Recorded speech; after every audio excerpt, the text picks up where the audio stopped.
We get into spoiler territory here. Okay, there we go. We've been playing this game for a while now.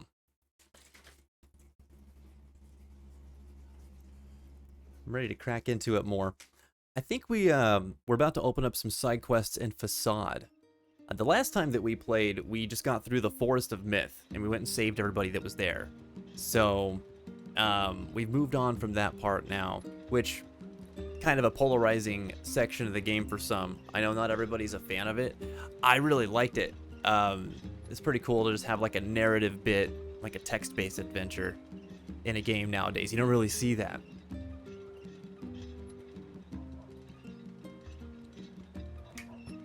I mean, probably for good reason. I wouldn't expect them to be the most popular these days, but it's nice to see them pop up here and there. Okay, so let's check our quests real quick, see where we're at. No incomplete side quests, although I do want to run over here and talk to Devila, because if we do have side quests available, she'll be the one to tell us.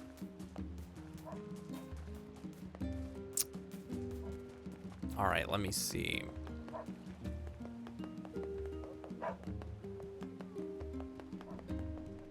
Excuse me, old man. Wait, hold on. We have to visit our friend the cat. Hello. Hello. I saw your brother over by the chicken coop. I didn't realize that you guys had like an operation going on here. I thought you were just cute, and now I have to be wary? All right. The cats really own this place. They are the proprietors of this entire village. What have we got today? Which job should I give you first? Oh boy, here we go. Alright, Closure, Fragile Delivery 3, or the Tangled Message. I wonder where all these are located. My first thoughts are Facade, but I think there's a couple that go to Seafront as well. I got a letter from the seafront postman. Apparently he has a message for you. Postman? How mysterious. Alright, we'll get that I one. wrote down the client's location on your map, so head over there to get the details. Okay.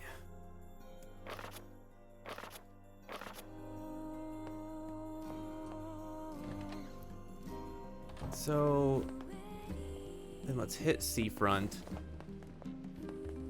Oh, we got one here too. All right, cool. I think I remember this one. Hey, buddy. Excuse me, but have you seen my son? Yeah. Hey, Jin. How was your workout? I don't think so. Why? Is something wrong? When I got home, I found a note from him that said he was leaving and not to look for him. What if he's left the village? He's totally gone. You're no longer part of the living? No. No. How are you typing then? Are you using your spirit fingers? Please, you have to help me. I'll pay you whatever you want. My son shouldn't be too hard to spot. He wears a very odd hat. You can see it from a mile away. Can I ask for this guy's house? Okay. If I see him, I'll let him know his father is worried about him. Okay. Alright, so we're looking for a dude with a weird hat. Ghost fingers. Ooh. We're on the same wavelength there. There he is. I was just talking about how these cats own this village. I'm pretty sure it's a conspiracy. They have us all under their feline fingers. Feline fingers. Their paws? Their pads?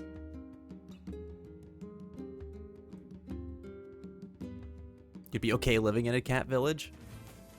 You'd have to have, like, lots of treats and lots of tuna all the time. Otherwise, they'd probably just exile you. Nico-chan's everywhere. Oh, God. I'm always trying to drift when I do. Oh, no. No. Stop it.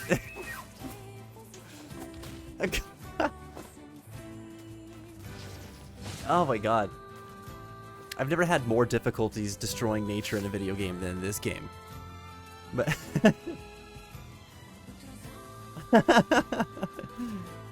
I sure am. I deserve that. Yeah, anytime I'm riding on the boar, I think that just the other wildlife, they look like moving targets, and I have that thing where I just have to nail them. You know what I mean? It's I don't know if you ever seen it, but there is probably or not probably, but there was a episode of Robot Chicken that used to have a reference to something like that, where it was like Mario and Luigi, and they were on some sort of drug, but they got arrested for like manslaughter because they thought that they were like in Mario Kart driving around, and they kept seeing coins everywhere, so they kept driving over and like collecting the coins, but they were actually like people. And so the cops like interrogating them, and Mario's telling the story because he's the one who's like high on the drugs, and Luigi's like in the passenger seat just freaking out because he's not, and he's just watching Mario drive over people. It's kind of messed up, but that's what that reminds me of. That's what happens to me when I'm riding the boar. All the deer just turn into gold coins.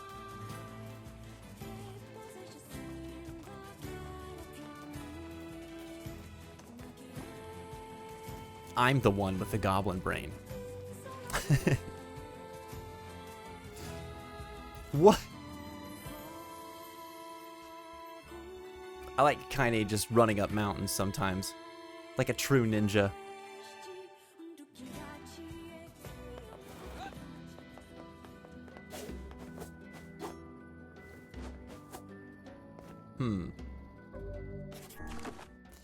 She is buck wild. She's a loose cannon.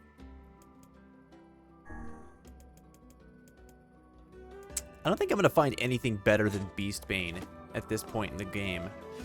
A port town like this is a real jewel. There's a post office in the center. We've also got lots of fish. Right. Gotta go talk to Postman.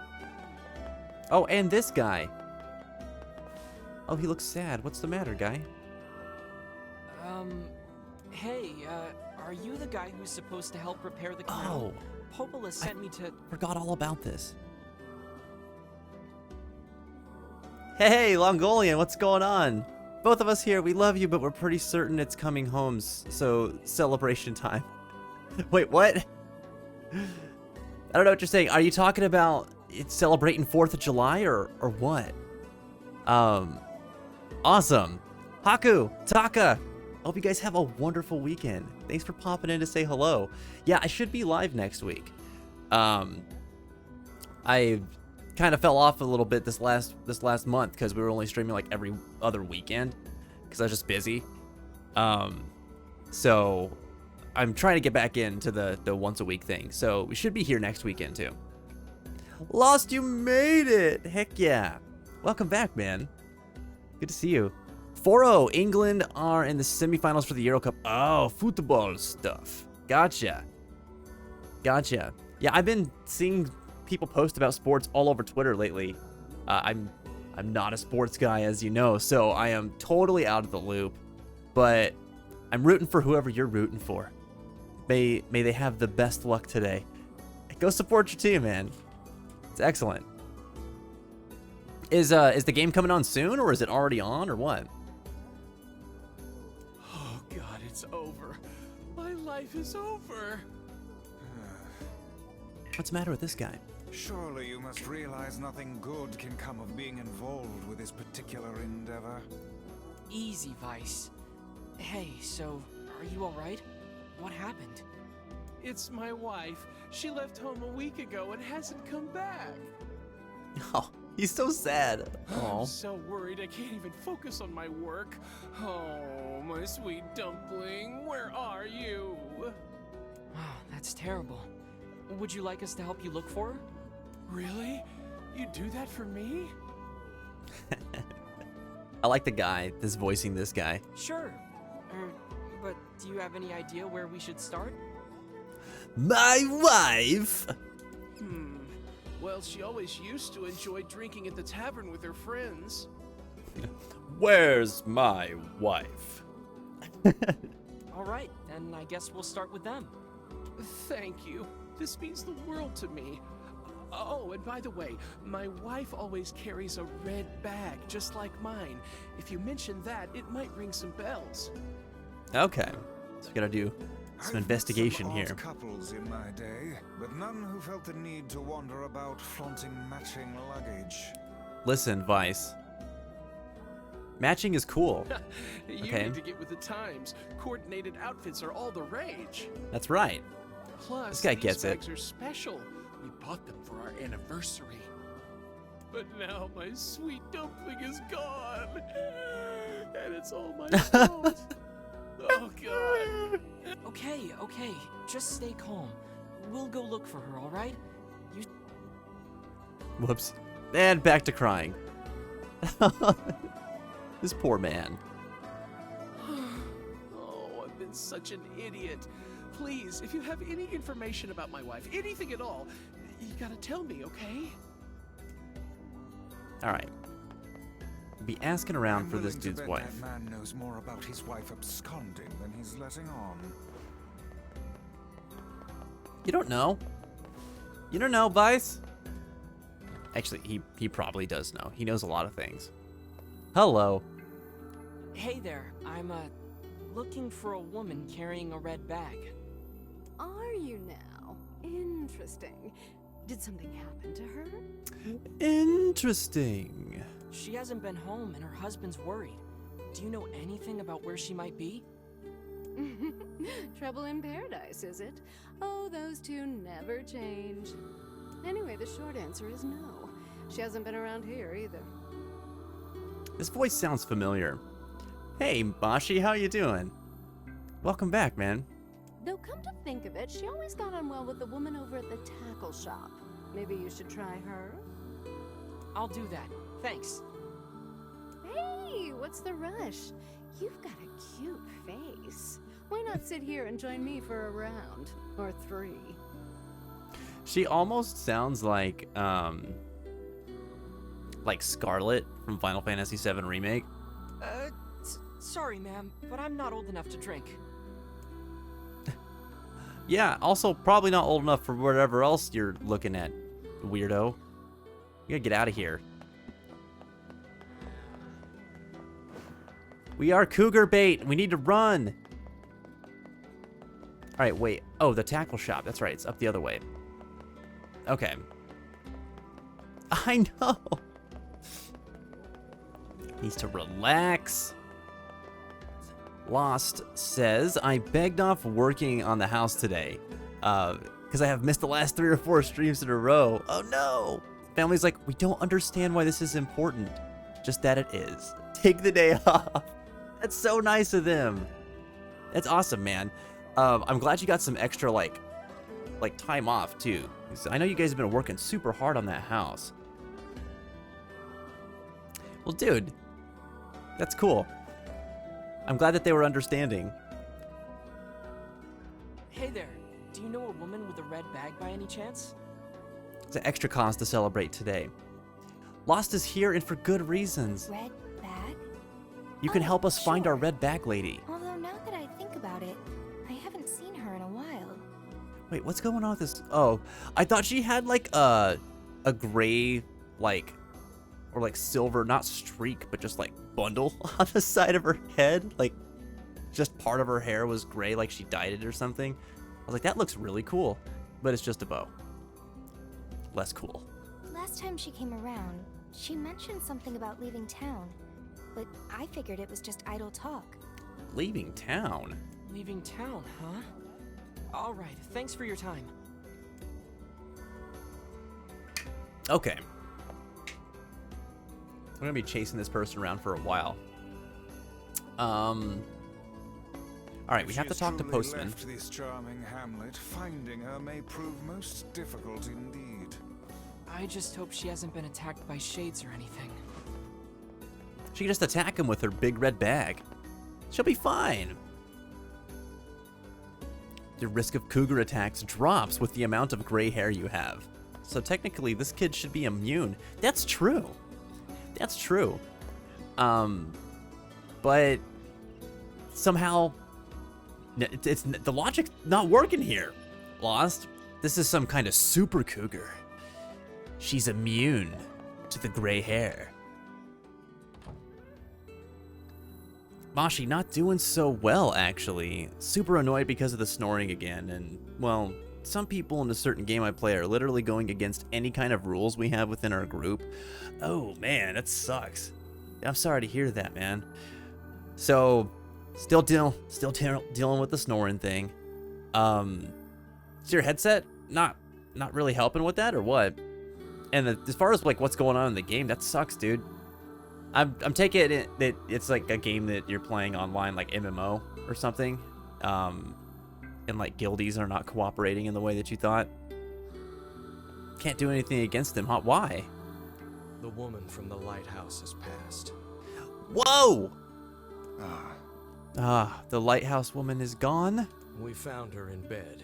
She looked happy. Okay. So, I guess you didn't tell her, huh? We didn't tell her the truth this time, right? I think we lied to her this time. No, I didn't. Thank you. I think you did right. Hard to believe she's gone. I always figured the old girl would outlive me. I hope our plan was right. I hope it made her happy in the end. Closure is complete. Okay. I can't really remember what he says when you say that you tell him the truth. I think whenever you do tell her the truth, though, he still says the same thing up front, like, she looked happy. Because I do remember reading that. Which is interesting to think about. I can't believe the old lady is gone. Or that I actually miss her. Regular players and no admins? Did we do the right thing? Oh. Was she happy? I do not know. None can say what true happiness is. Humans, and perhaps even magical tomes, are far more uncertain creatures than we know. That's very true. Yeah, I guess. A lot of us are uncertain. And as far as happiness goes, I mean, I don't think any one person has the answer to what that looks like. It's different for a lot of people. Like, I know that culturally here in the West, a lot of times, happiness is attributed to, like, success and financial wealth and, things like that. But we hear so many stories, like, time and time again, of people who would be the very example of what we would consider to be successful, and that doesn't equate to happiness. They come out and talk about how, like, depressed they are, or how money doesn't fix things, or rather, money doesn't solve all your problems, or bring you, like, fulfillment and stuff like that. So, I think it's really up to the individual to decide what makes them happy. So I can definitely agree with what Weiss is saying here. Look, this looks like a strange hat. If I ever saw one, this is gotta be the runaway kid. Oh, Mashi, I see. So what is it, just like a party that you guys are in? Dang. Ugh. That sucks. I think that that group that you guys are a part of, it sounds like it probably was working really well whenever you guys were all cooperating, but doesn't really have the proper tools for whenever things start to go south and maybe you're not getting along anymore. How do you think you're going to be able to, like, approach this and solve this issue? Hey, are you the kid who ran away from home? Huh? Oh man, how'd you... Your father about you. Why'd you leave anyway? Because he wants me to, like, take up the family business. And I ain't doing it, man. I'm a rebel. I ain't doing it, man. I'm a rebel. I ain't picking up no business that the old man wants me to take up. Yes, we can see that. Well, perhaps you should let your father know that you're alive and well, and also explain to him why you left. Yeah, just be straight up. Oh, man. Why do people always gotta hassle me? Yeah, alright, I'll do it. But first, you gotta do something for me, man. Gotta do something for me, man. Do something for me. What about me? The guy who runs the tavern's been helping me since I got here, and I want to give him something nice. I was thinking I could, like, cook dinner or something, but I don't have any ingredients or whatever, so, yeah. This guy, the voice acting for these NPCs today, it's so good. If it'll get you back home to your father sooner, then fine. I'll help. What do you need? This guy, man, he don't eat nothing but fish all the time, every day. Fish, fish, fish. So I was thinking he might, like, want to try eating meat or whatever, you know, for a change. So could you get me, like, 5 pieces of mutton and 3 pieces of goat meat? I can find the pans and spoons and stuff, so just bring the meat to his place whenever, man. Looks like we've got everything the runaway kid Now look at asked that. for. Let's go make the delivery. We did plenty of hunting already. Plenty of Mario Karting. Feel free to check out the question of the day today, guys. We got a new one every day that we're live, and today I'm asking everybody, do the personas we adopt when interacting in social spaces help us connect with others, or do they cause us to feel lonely? Let me know your thoughts in the chat. We'll talk about that today. Lost answers the question saying, oh, that's a rough question. I feel like it helps to begin connecting with others. It can help you start interacting. But if you take it too far, you can end up using it to isolate yourself because you overuse that persona, and it ends up with you thinking no one will like you if you slowly open up. Man, you hit that like right on the head. That's exactly kind of how I was thinking about it today too. Yeah, it's interesting. It makes it kind of like a catch-22, right? One of those things, again, that's like, it's a tool to be used, and it has a very good use. And I think we all use it to some degree. It's important. I think I would go so far to say it's pretty necessary a lot of times to connect to people different than us. However, you can overuse it, and you can abuse it, and all of a sudden you find yourself sort of like stuck, you know? For lack of a better term, you pigeonhole yourself into that persona now, and you've got to kind of like keep being this this mask that you decided to wear, which is, that's hard, you know? Have you ever faced that in your life, Lost? And thanks for sharing, man. Just putting up with it, Mashi, that's your solution? That is definitely something you could do. It sounds like it's stressing you out, though, right? So if you just have to put up with it, what can you do to sort of decompress a little bit while you're dealing with it? Wait, let's see. Lost says, man, if it was me, I would cut and run. Better accept current losses and push forward to a more secure future. This is, of course, with me knowing nothing about the game mechanics. I probably missed what you were referring to there, Lost. I feel like this guy was asking for the good stuff. None of those stems and seeds. You got it? Oh, this is the actor you were thinking of, Jen? Okay. Okay, yeah, this dude's on point, man. I love it. Yeah. Yeah, the personas, they're like training wheels.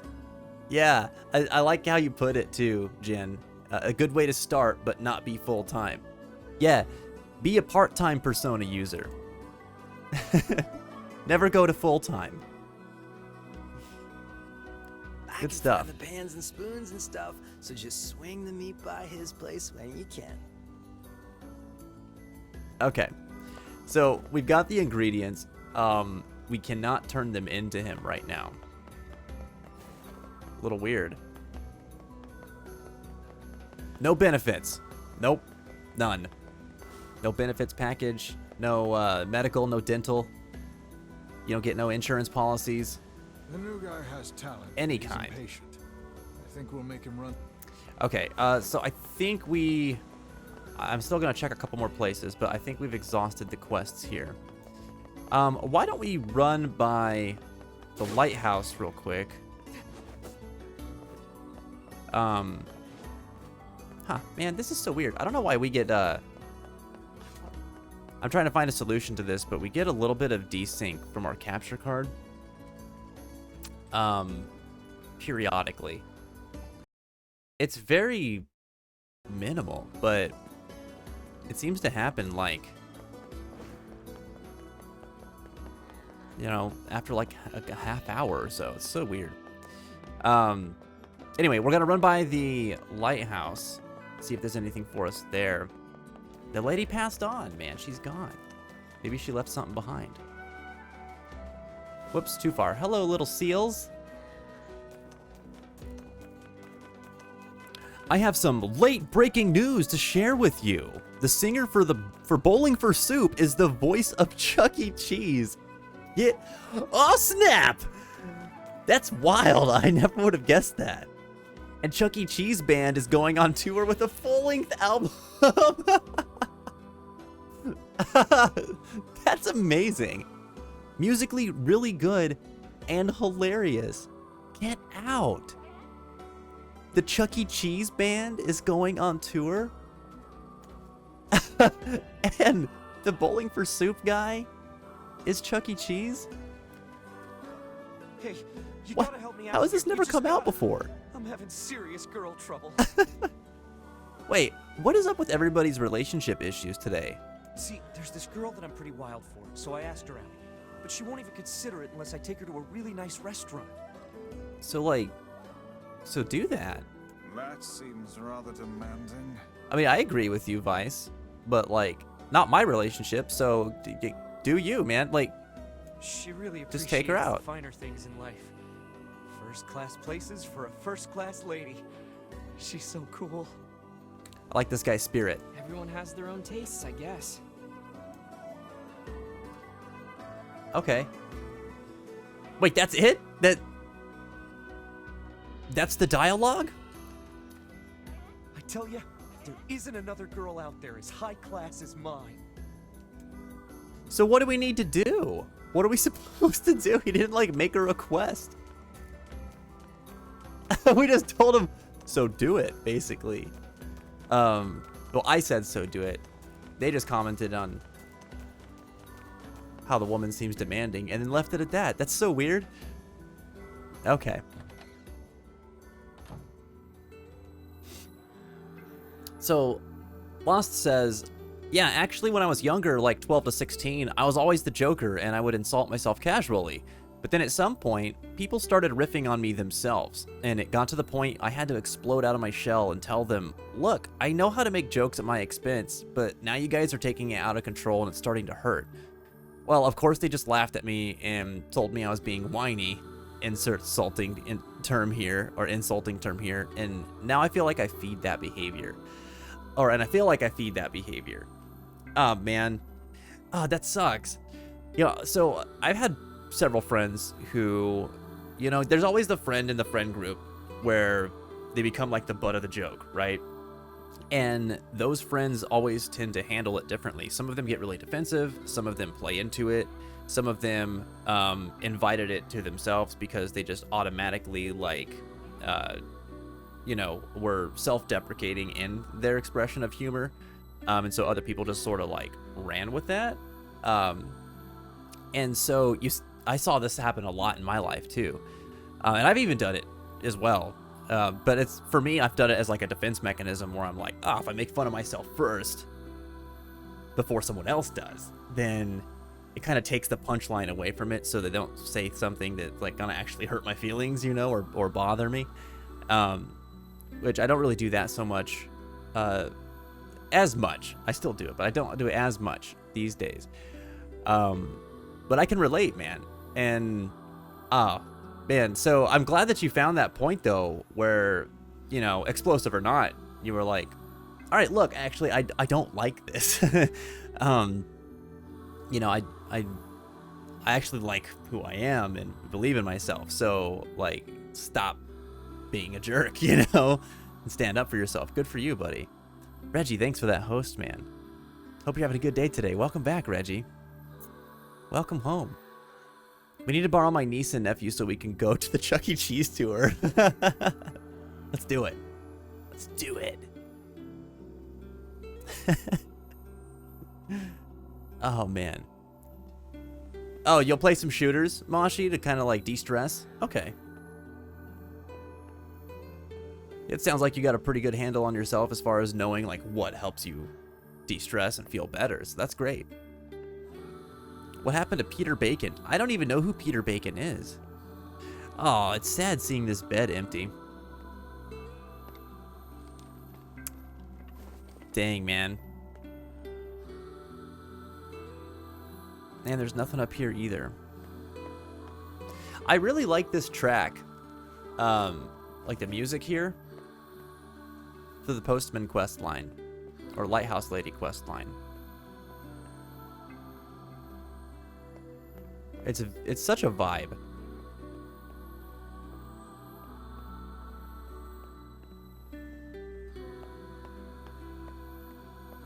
Why does this question of the day remind me of Persona the Mask? Well, one, the word persona probably. And then it is kind of, you know, we're talking about like the masks that we hide behind or put on to interact with other people. So it's appropriate.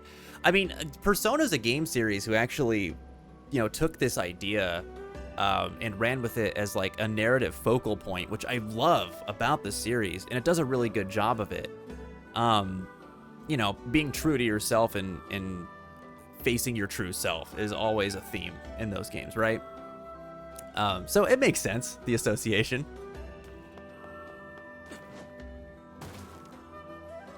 We're all shapeshifters to some degree. Okay. So we're going to leave town, and then we're just going to come right back because we have the ingredients that the Doobie Brother asked for.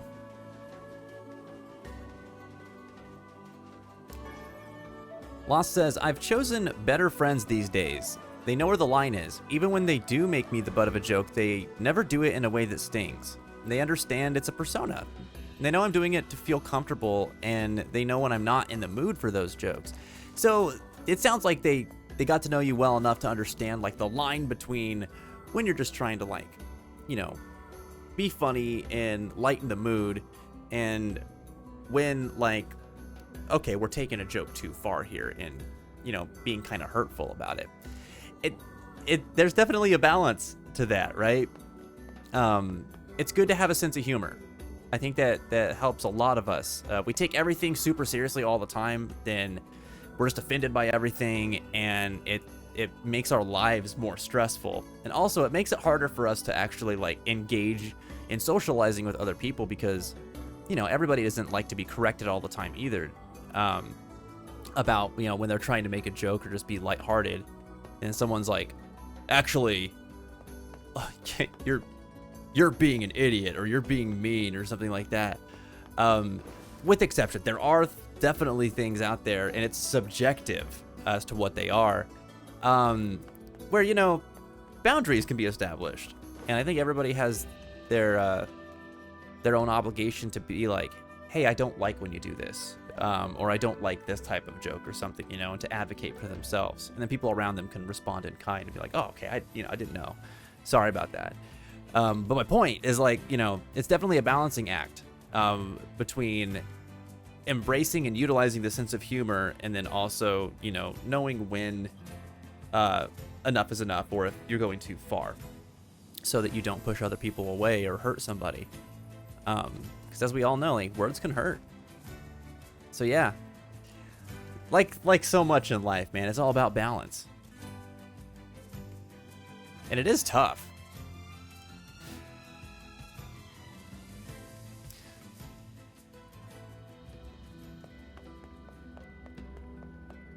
Oh, that's interesting. So Jen says, that's so tough. I've been there in a different sort of persona, and the only way I could break out of it was when I moved to a new school or a different job.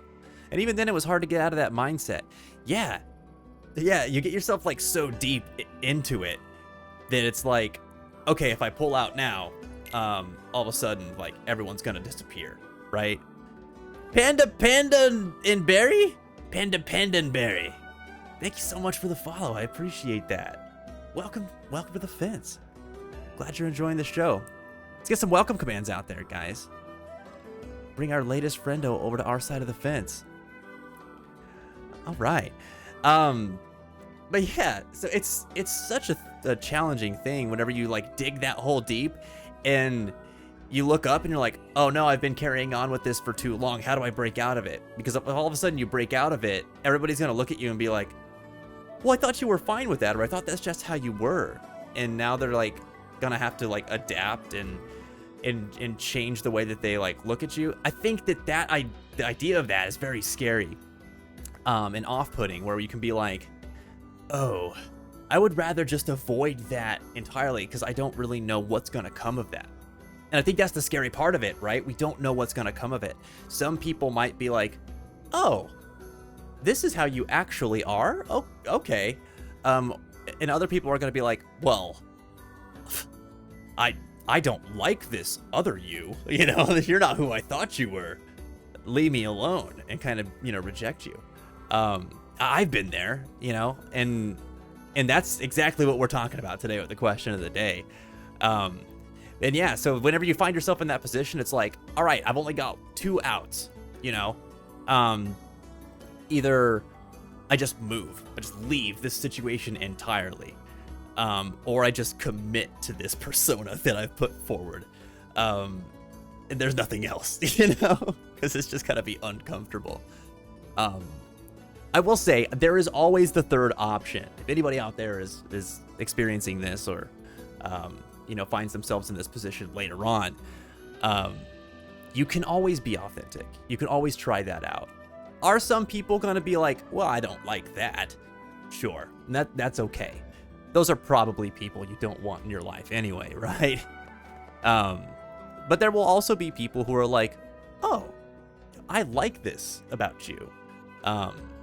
And if anything, it shows a really strong example of, hey, that person was just vulnerable and honest with themselves. Like, you get past that awkward moment where it's like, oh, you're not exactly what I thought.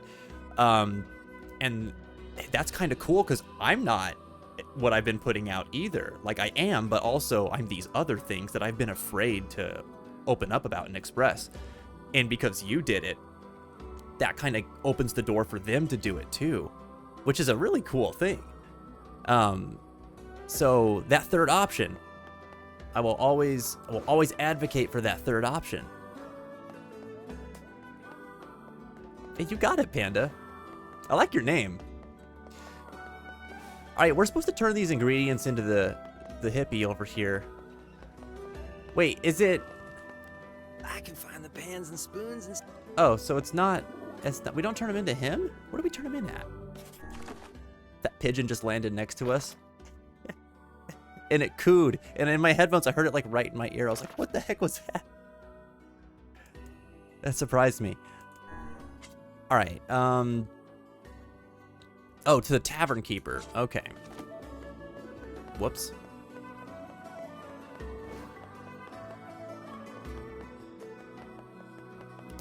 Persona of the Mask is basically the... Bad time to start reading. All right, went for a little swim. Lucy says, and welcome back home, by the way, Lucy. Lucy says, Persona of the Mask is basically the player character who tried to rescue the person the most important to them, failed, and due to the buildup of F factor, basically negative energy, they became dark fouls. Oh, this was not what I was thinking. I was thinking it was referring to the Persona series, so I was a little off base there. Okay. Or totally off base there. Okay, that's interesting.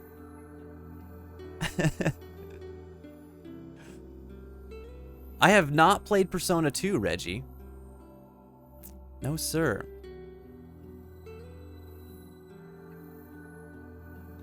Let's see. Reggie answers the question of the day, which, if you're new here, feel free to check it out. You can type in !QOD, see what we're talking about. We always got a new question each week. Today I'm asking people about the masks that we wear and the personas that we put forward. So we're talking about, you know, do the personas we adopt when interacting in social spaces help us connect with others, or do they cause us to feel lonely? Reggie answered this question saying, I don't think I've really put up a persona or a mask in front of others. To be honest, I feel like I've kind of always been myself in any social situation. And if people give me a hard time, I'm just quick to put my foot down and let them know I'm not going to put up with it. But if the sweet, kind-hearted me and the super aggro, no-nonsense me is just two sides of my coin rather than a mask, that's how I've thought about it. I like that, actually. So you're the kind of person who you're just like, you're very transparent from the sounds of it, Reggie. Where, you know, you walk into a situation and you're like, this is who I am, and you just put it on the table. And whatever people do with that determines how you're going to respond to it going forward. And so it kind of puts the ball in their court right away, where they can be like, all right, I like you, and I'm going to treat you with respect and, you know, show you that, and, you know, we'll be cool. And you can be like, cool, we're going to be friends, or we're going to keep interacting. Or they'll be like, I don't really like that. And you're like, that's fine. You don't have to, but I don't really want to deal with your nonsense either. And then you kind of it sounds to me like you would like distance yourself from that situation if you had the chance. There's something about that kind of transparency that I really like. Again, it comes back to that third option I was talking about earlier, where it's like you see someone else being authentic and it makes you want to be authentic as well. I appreciate that, you know, just living life that way. I think it inspires other people to feel like they can do the same. Thanks for sharing, Reggie. Good response. Do you ever feel like you like meet people who pretend like they're okay with, you know, your type of personality, just for the sake of it? Like, if you have you ever been able to pick up on that vibe? And if so, how? Brot! Hi. What's up, Miles? Are you the guy who's Welcome taking back. care of that runaway? Runaway? What are you talking about? Oh, you weren't taking care of a runaway, man. He told us that he was hanging out here and he wanted to cook you some food, man. It would seem we've been bamboozled. We've been bamboozled. Oh no. You've got to be kidding me. Seriously? Still, I guess we can tell his father he's alive at least. Well, and now we got all this goat meat and stuff. Fantastic. Dang it, we've been had. All right, we gotta get out of here. We still gotta find this guy's wife. And I think we explored everywhere we could here. Oh wait, we didn't go up these stairs. Hold on. Oh, there's nothing. All right.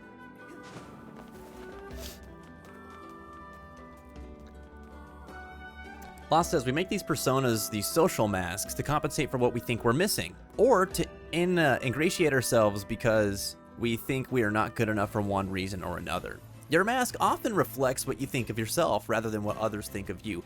That is so true. I'm going to say that again. Your mask often reflects what you think of yourself rather than what others think of you. That's so true. Because a lot of times our masks kind of tell what we think of ourselves in terms of like what we think we're lacking, what we think other people will like, or how we wish we were to compensate for what we're not. And a lot of times, like, you try it out whenever you're meeting somebody new, see how they present themselves, ask them questions about themselves, not like overly personal questions, but like about stuff that they like. You know, you can even ask them like some social questions, like how they would respond to certain types of situations or something like that, and see how they react. And then, like, as you spend time with them, kind of compare notes, you know? What did they say versus what do they do in these types of situations? And you can kind of start to get a sense of that. The mask is who they feel like they want to be, not necessarily who they are, based on what they think of themselves. Or rather, I should say it like this. It's based on what they think others desire from them, paired with what they think of themselves. It's kind of complex, which I guess that's part of being a human being, right? We're very complex, but yeah, it's super interesting.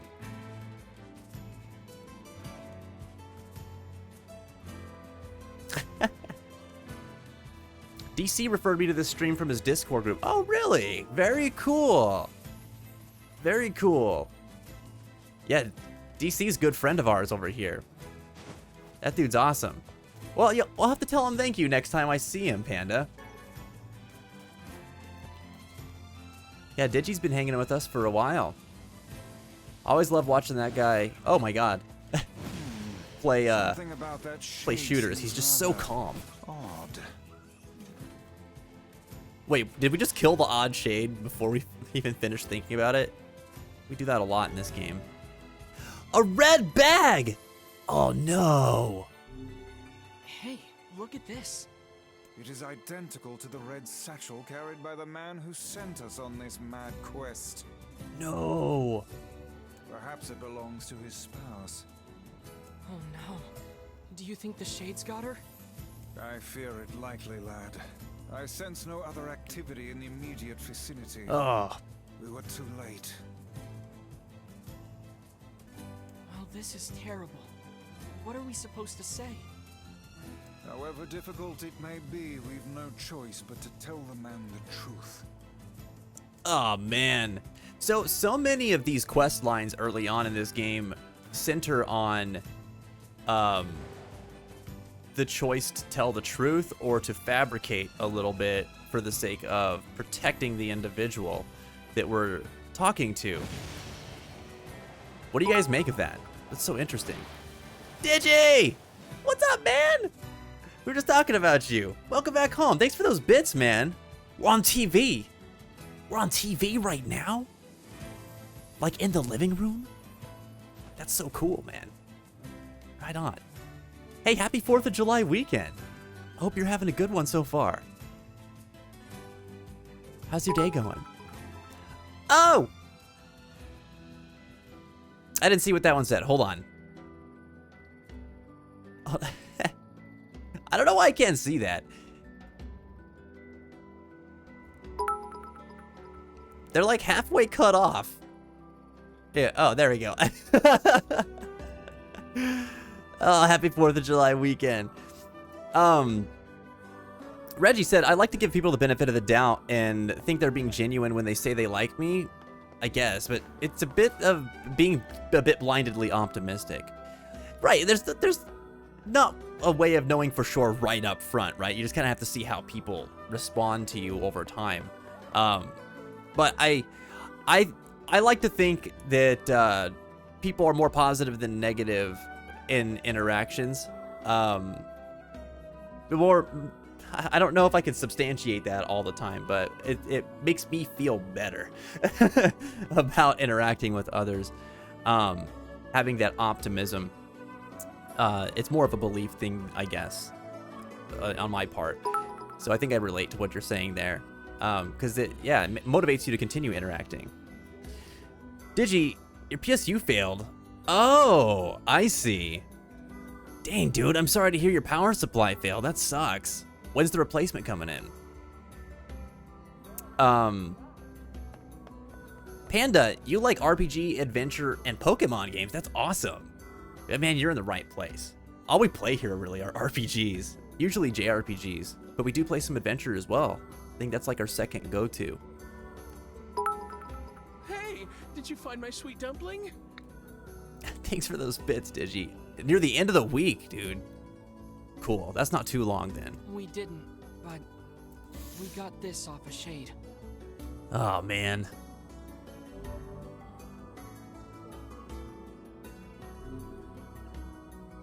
Oh no. This is hers. This poor guy. So our fears were correct. Oh God, how could this happen to her? And this is all my fault. Oh man, we're gonna ask him. We're not just gonna leave him be. Why is that an option? That'd be like such a dick move. Gosh. Panda, what is your favorite Pokemon game? If I may, my good man, why did your wife leave home in the first place? It's because I think we should give him some time to himself, Vice. All right. Honey, I'm home. Good What? heavens, you're a wreck. What's wrong? Oh no. Oh, she sounds so concerned. Dumpling, you're not dead. Oh, this is such a nice twist. What in the world are you talking about? You've been They got us, Money. Hey, welcome back. How are you doing today? Oh man. Oh, you found my bag. Thank you so much. I can't believe I went and dropped it like that. Why did Shade pick up the bag? Oh, this is such a relief. Okay, seriously. What's going on?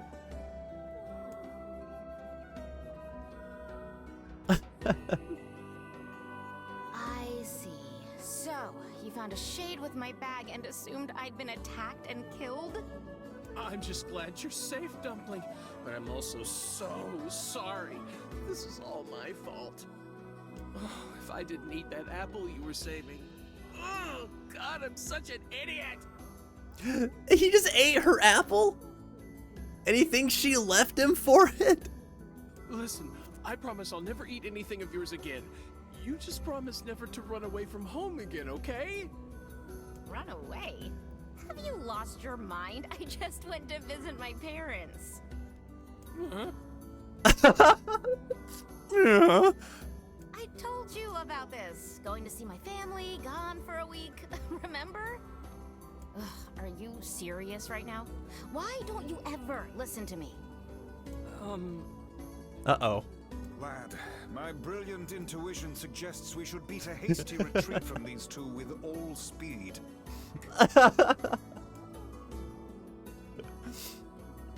Suddenly remember that other important errand. We're gonna stick around and listen to this, but hold on. Oh my gosh. That's too much. Reggie said, I feel like lying is a complicated thing. You want to do what's right, but also sometimes the truth hurts more than the lie. But if you lie, you're putting up a wall of illusion, thus making the truth, when it comes out, hurt even more. That latter sentiment is always what I come back to, Reggie. Which, you know, I kind of live my life by an honesty is the best policy kind of philosophy because of that. I've seen how lies can impact other people, especially when the truth comes out, and how that can like hurt a lot of people. In my experience, that's what I've seen. There's always exceptions, and there's always other circumstances that I haven't been exposed to where maybe that's not the case, but a lot of times from what I've seen, like that's what I have experienced, and that's what I believe. So I'm always going to be the one that tries to be straightforward and honest, even when it's hard, or even if it might be somewhat hurtful. I think the only exception to the rule is like, I guess like a white lie, you know, which we all do sometimes. You know, maybe you saw like your grandmother working really hard on a cake, but she's not a great baker. And she slaved away at it all day, and she makes the cake, and it doesn't taste very good. But you tell her, like, it tastes good, you know? Like, because you just don't want to hurt her feelings. At the same time, though, I don't really think that, I don't think I would fault a person at the same time for being honest in a respectful way. Like, there's a way that you could be, like, honest and say, I know you worked really hard on this, and like, you put so much energy into it. It's not my favorite cake, but I'm really glad that you made it, and like that I get to eat this today. Thank you for making this for us. Is it not gonna sting a little bit to hear that from Grandma's side? Still, probably yes, it will. But, you know, it's, I think, you know, one of those things that ultimately I think isn't super consequential, but they kind of know where they stand, sort of thing, you know? The other example that is kind of like the opposite, where it might cause more of an issue, is like the white lie, where like, say, you know, to not make someone feel embarrassed if they ate something at lunch and they have something on their face and they're getting ready to go out and you don't say anything about it, or if they ask you if there's something there and you don't say anything because you don't want to seem rude, and then they go out to like work with that thing on their face, embarrassing themselves, and someone calls them on it, like in a professional space, and then now they're all flustered. That's a situation where it's like, you know, the white lie could be less than beneficial for that person, right?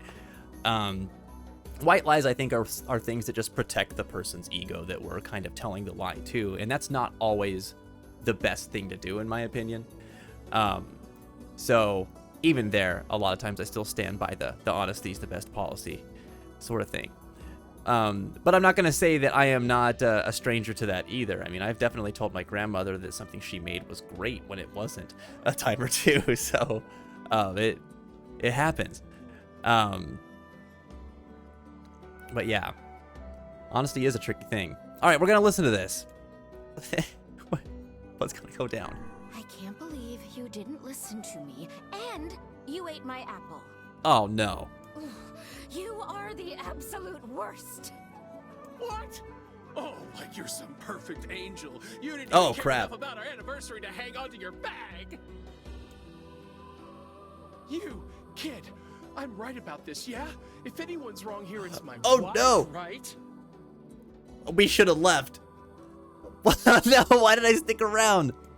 Wait, you're asking me? Oh, no. Why did I do this? Why didn't I just leave? We should have listened to Vice. This was a mistake. Monty, I'm sorry to hear about your Demon Soul troubles, by the way. Been there. That is a struggle for sure. Oh my gosh. Lost. You're right. I should have listened, man. Oh dear. Panda, Pokemon Emerald. That's a good game.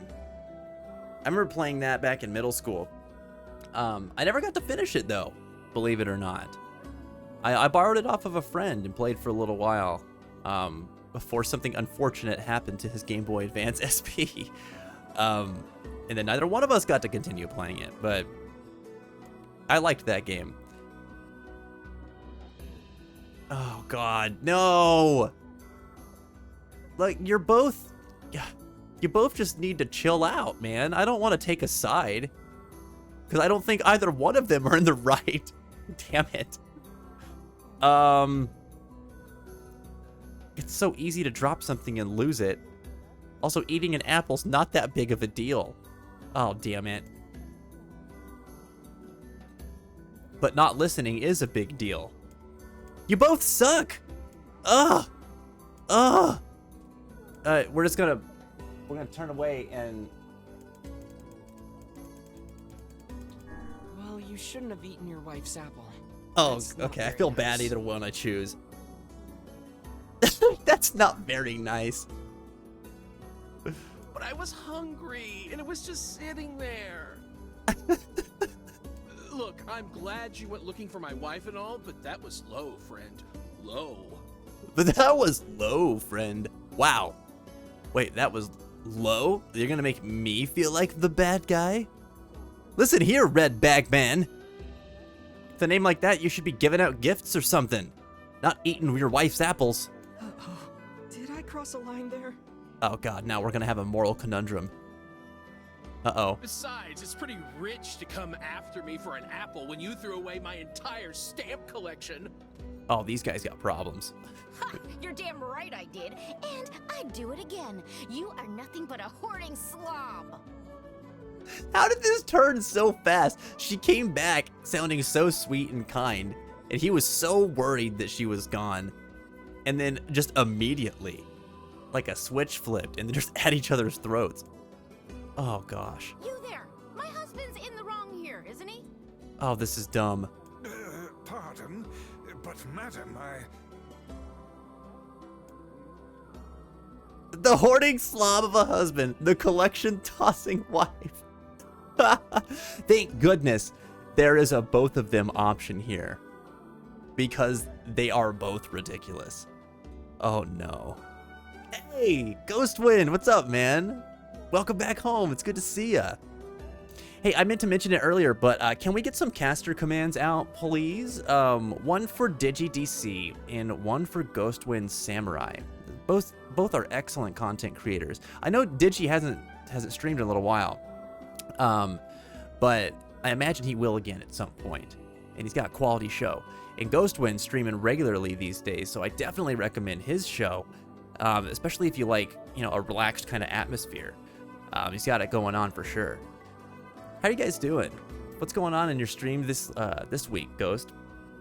Also, happy 4th of July weekend, everybody. I said that to one person, but, you know, want to wish everybody happy 4th of July weekend.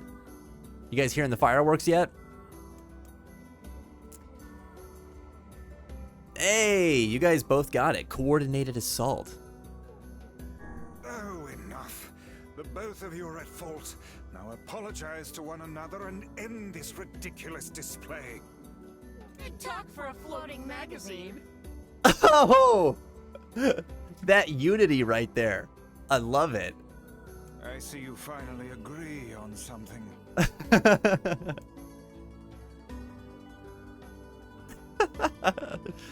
All right, that was a fun quest. 1 hour later, just continued arguing. Oh no. Do you not even understand how frustrating this is, you colossal oaf? This is exactly what I hate about you. Fine, hate me. I'll still sleep like a baby knowing I'm not an unreasonable hag like you. Dang! Vice, what do I do? We should have left a long time ago, man. What have we done? You turn on your heel and walk away as fast as your legs can carry you, my good lad. That's it. I have had enough. Instead of belittling me, why don't you get a proper job? Everyone in the neighborhood treats me like dirt, and it's all because of my unemployed slob of a husband. Actually, I have a job now. Oh. Wait, you what? You're kidding. Why didn't you tell me? That's great. What is this hot and cold bullcrap? Well, I sort of wanted it to be a surprise. I hate this so much. This is so cringe. This is exactly like our neighbors. It's absurd. Oh, you big silly Billy. Well, this calls for a celebration. Come on, I'm going to bake you a nice apple pie. You need to run, man. Just run. Both you guys need to run away in opposite directions as far as you can. For the sake of both of you. Oh my gosh.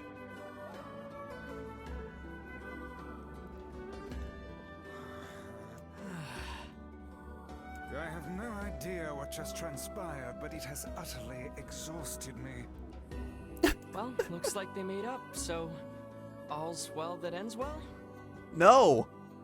No. In the course of all that madness, I have forgotten why we even came here in the first place. Oh god. This is not, but it's not a happy ending because we know they're gonna get home, and as soon as they start working on literally anything, they're gonna have one small discourse and they're gonna blow up into like personal insults all over again. And it can happen like that. Oh, that's so sad. That's so frustrating. Oh heck, the canal. We need to ask him about the canal. Oh yeah, he needs to fix the bridge to the canal.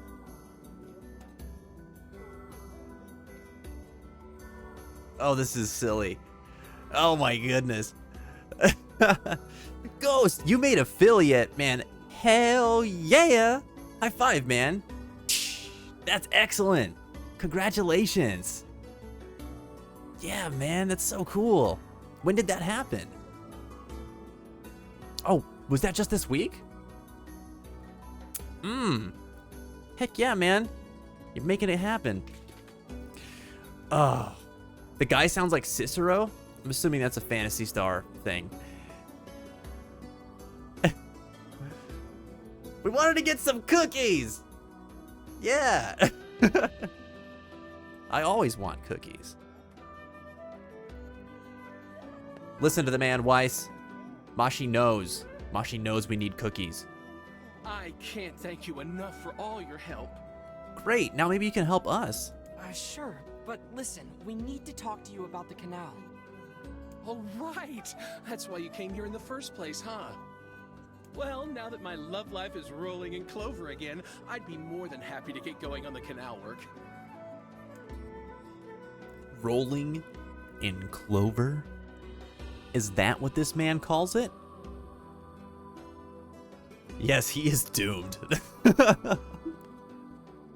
I'll get started on the canal tomorrow, but today, we treat ourselves. Oh my goodness. All right. This poor bloke. Heavens, that was exhausting. Tell me about it. Anyway, Yeah. let's go give Popola an update. All right. Let's save our progress real quick. Oh, what a mess. Well, at least we don't have to deal with them for well, any further interactions, if I remember right. Cicero's the weirdo from Skyrim. Oh, okay. Carries the Night Mother. That's right. Okay. I remember now. I hadn't thought about Skyrim in a while, so I wasn't even making that correlation. It happened yesterday, Ghost. That's excellent, man.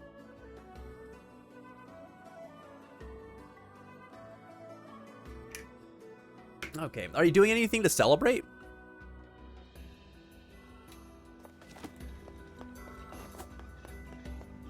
Man, again with that little bit of audio desync.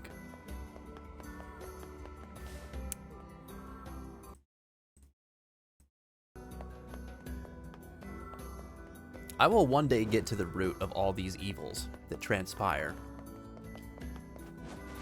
Dang capture cards. All right, so we're off to the village. I think we did everything that we could do here at this point. We're gonna have to find The couple with the red the guy's bags were son a another strange place. pair indeed. Yeah. It boggles the mind to think their relationship can persist despite such intense squabbling. Well, they looked pretty happy in the end, at least. Maybe the secret to living a happy life is sharing your feelings, even when they're sort of mean and weird. If you adopt such a strategy, I may leave for groceries one day and never return.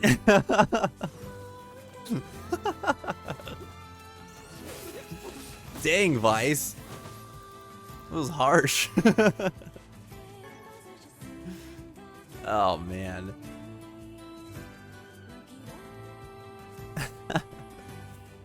To celebrate, I thanked everyone and gave back a bunch of bits and ate a bunch of junk food, basically. Heck yeah. Did you get yourself some of those spicy sweet chili Doritos, man? Mmm. Those are where it's at. All right. I'm here to murder some spiders. Who the heck do you guys think you are? Oh my god, I'm so scared. Okay, I don't like spiders. We're gonna get him, though. We're gonna give him the hand.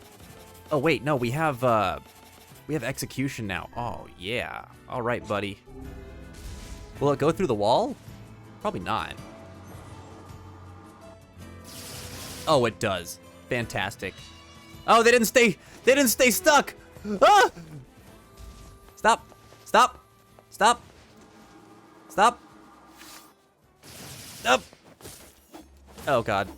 Oh, okay, Kaine. Oh, look at that. The music stopped. And everything's like monochromatic.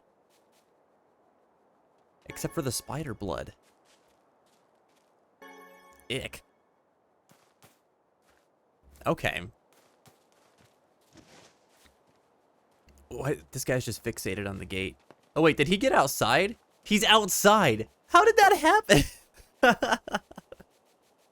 Oh my god. Oh man. Those are your favorite chips? I remember. You talked about it on stream one night when I was hanging out. I gotta give you props for that because those are also my favorite Doritos, dude. I just pay attention. Do my best, you know?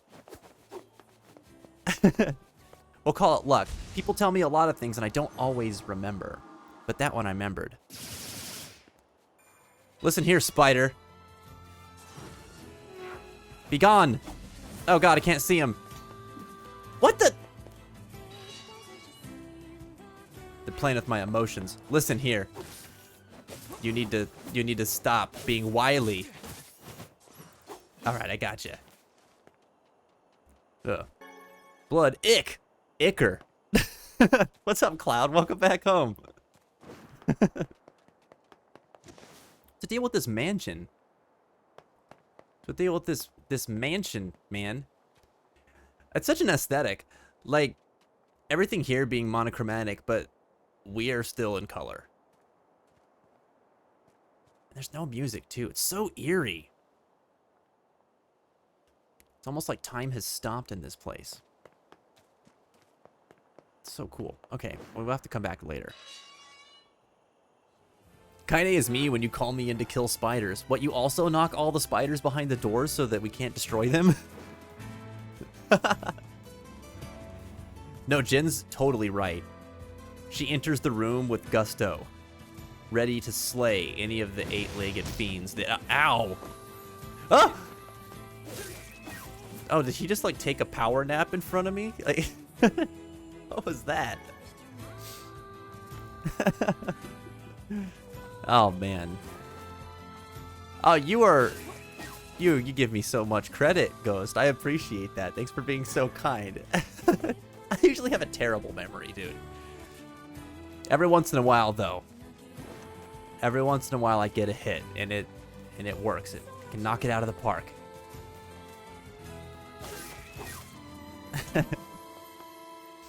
No, you said this. It was only a few weeks ago. I was watching you play The Witcher. And we were talking about snacks. That's where one of your community members had talked about taco dip. And I'd never heard of that before. And they told us the taco dip recipe.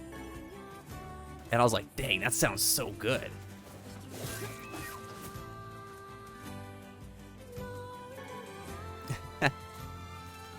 A Twilight Town feel to it. Yeah, that mansion did kind of have that, huh?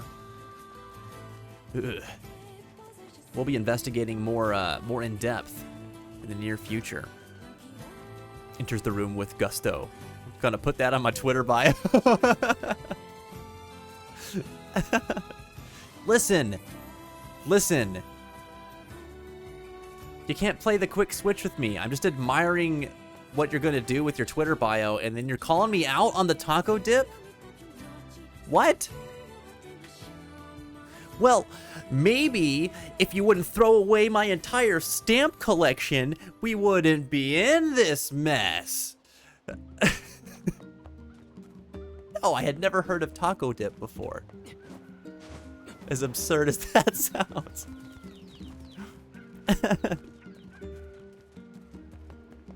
Yeah, the memory of a goldfish? I thought I did too, but apparently not. Well, maybe if I didn't eat all the apples. Yeah, well, I got a job earlier. Surprise. Can we go make apple pie now? Hey there. Your son come back yet? No, I haven't seen him. Where could he be? He's in Seafront. Or he was, until he ran away again. Why did he deliver the line that way? Where could he be? Where could he be? Urgh. Oh, crud. Let me guess. Did he tell you an elaborate story and then ask for help? That boy is... well, he's a bit of a dirty liar. I probably should have mentioned that. You definitely should have mentioned that. Oh my gosh. And scene. Yay. apple pie and everything's fine. Today's two genders are about taco dip. Wait, two genders? Help. Help. I don't get that.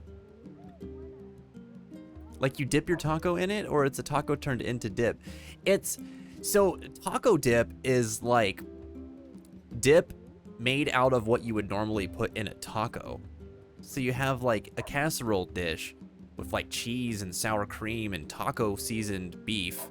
And I can't remember what else right now. But yeah, you put it in the oven and you bake it, and then you use that as like a dip for your tortilla chips. Or whatever chip you prefer. I don't think it has to just be tortilla chips, but yeah, I had never heard of that before. And Money, I'm so glad that you said that you had never heard of it before either, because Evanescence and I are from the same place in New Mexico, and that's very validating. So that whole story was a setup. He sent us on a wild goose chase and then gave us the slip. He should have gave us the dip. Since I cannot imagine you letting this go, perhaps we should return to Seafront. There may still be a lead or two left to pursue. I don't wanna. Good idea. We can't let him get away with this. This went from finding the guy's son to getting him back for lying to us. What's wrong? How can a son bring so much despair to his family? He seems completely ignorant of the pain he has caused. It's deplorable. You put a recipe in the cafe section on Discord? All right. There you go. If you ever been curious about taco dip, jump in Discord. Check out Finn's Cafe. And get yourself some new culinary knowledge. How old are you? Thanks for that, Jen. You know, I'm not exactly sure. They say memory loss is a sign of old age. Well, it's still preferable to being a deplorable liar like that son. Okay, maybe that was a bit much. I'm sorry. Wait, where are you going? Oh. Got him.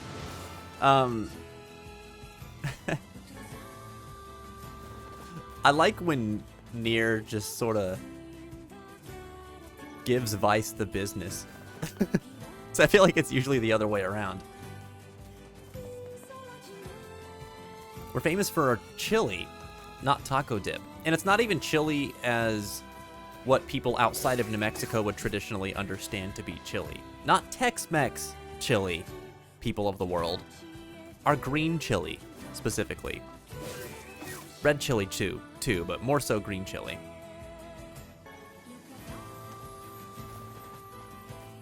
Them's chili peppers, which I miss very, very much. Actually, I didn't even know this would come up today, but now that I'm thinking about it, I'm taking a trip back to Albuquerque later on this month, going to see some family and stuff. So I'll be out there for like a week. I am going to gorge myself on all of the New Mexican food I can get my hands on. I need me a green chili cheeseburger and a green chili breakfast burrito. It's gonna be so good. I'm just gonna swim in chili, and then my skin will probably melt off because that's a lot of acidity, folks. Sopapillas. I'll probably get down on some sopapillas. Yeah. All right, we're looking for leads for this hippie dude. Gotta be someone over here because he was hanging out in the plaza, right? My no-good husband starts... Nope, you got nothing for me. They'll have little quest markers over them, I'm sure. Okay, no one over here. Maybe at the tavern?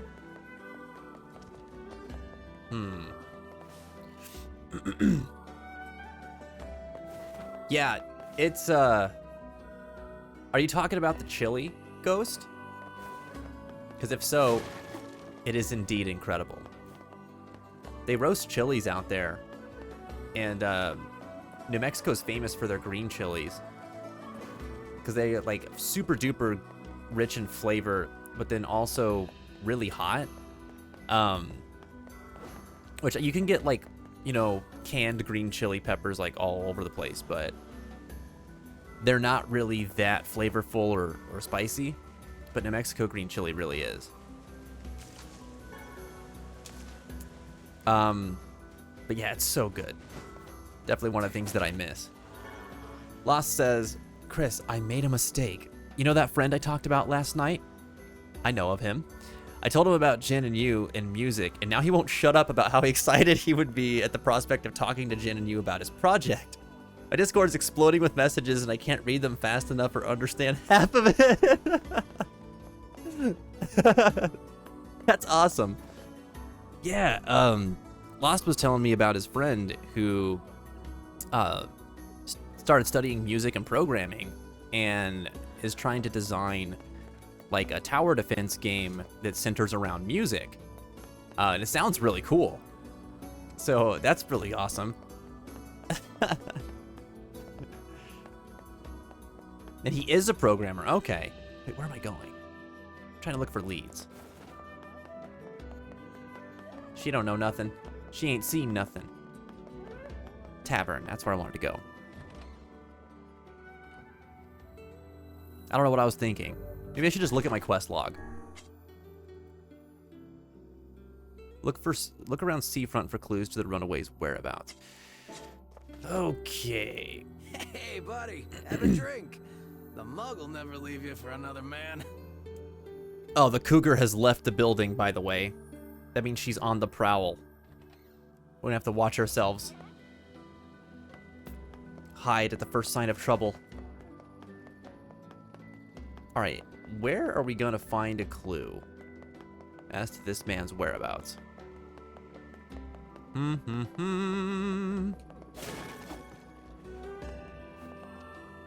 Not professional, but he has paid for classes and is sort of obsessing about it, says Lost. Oh, okay.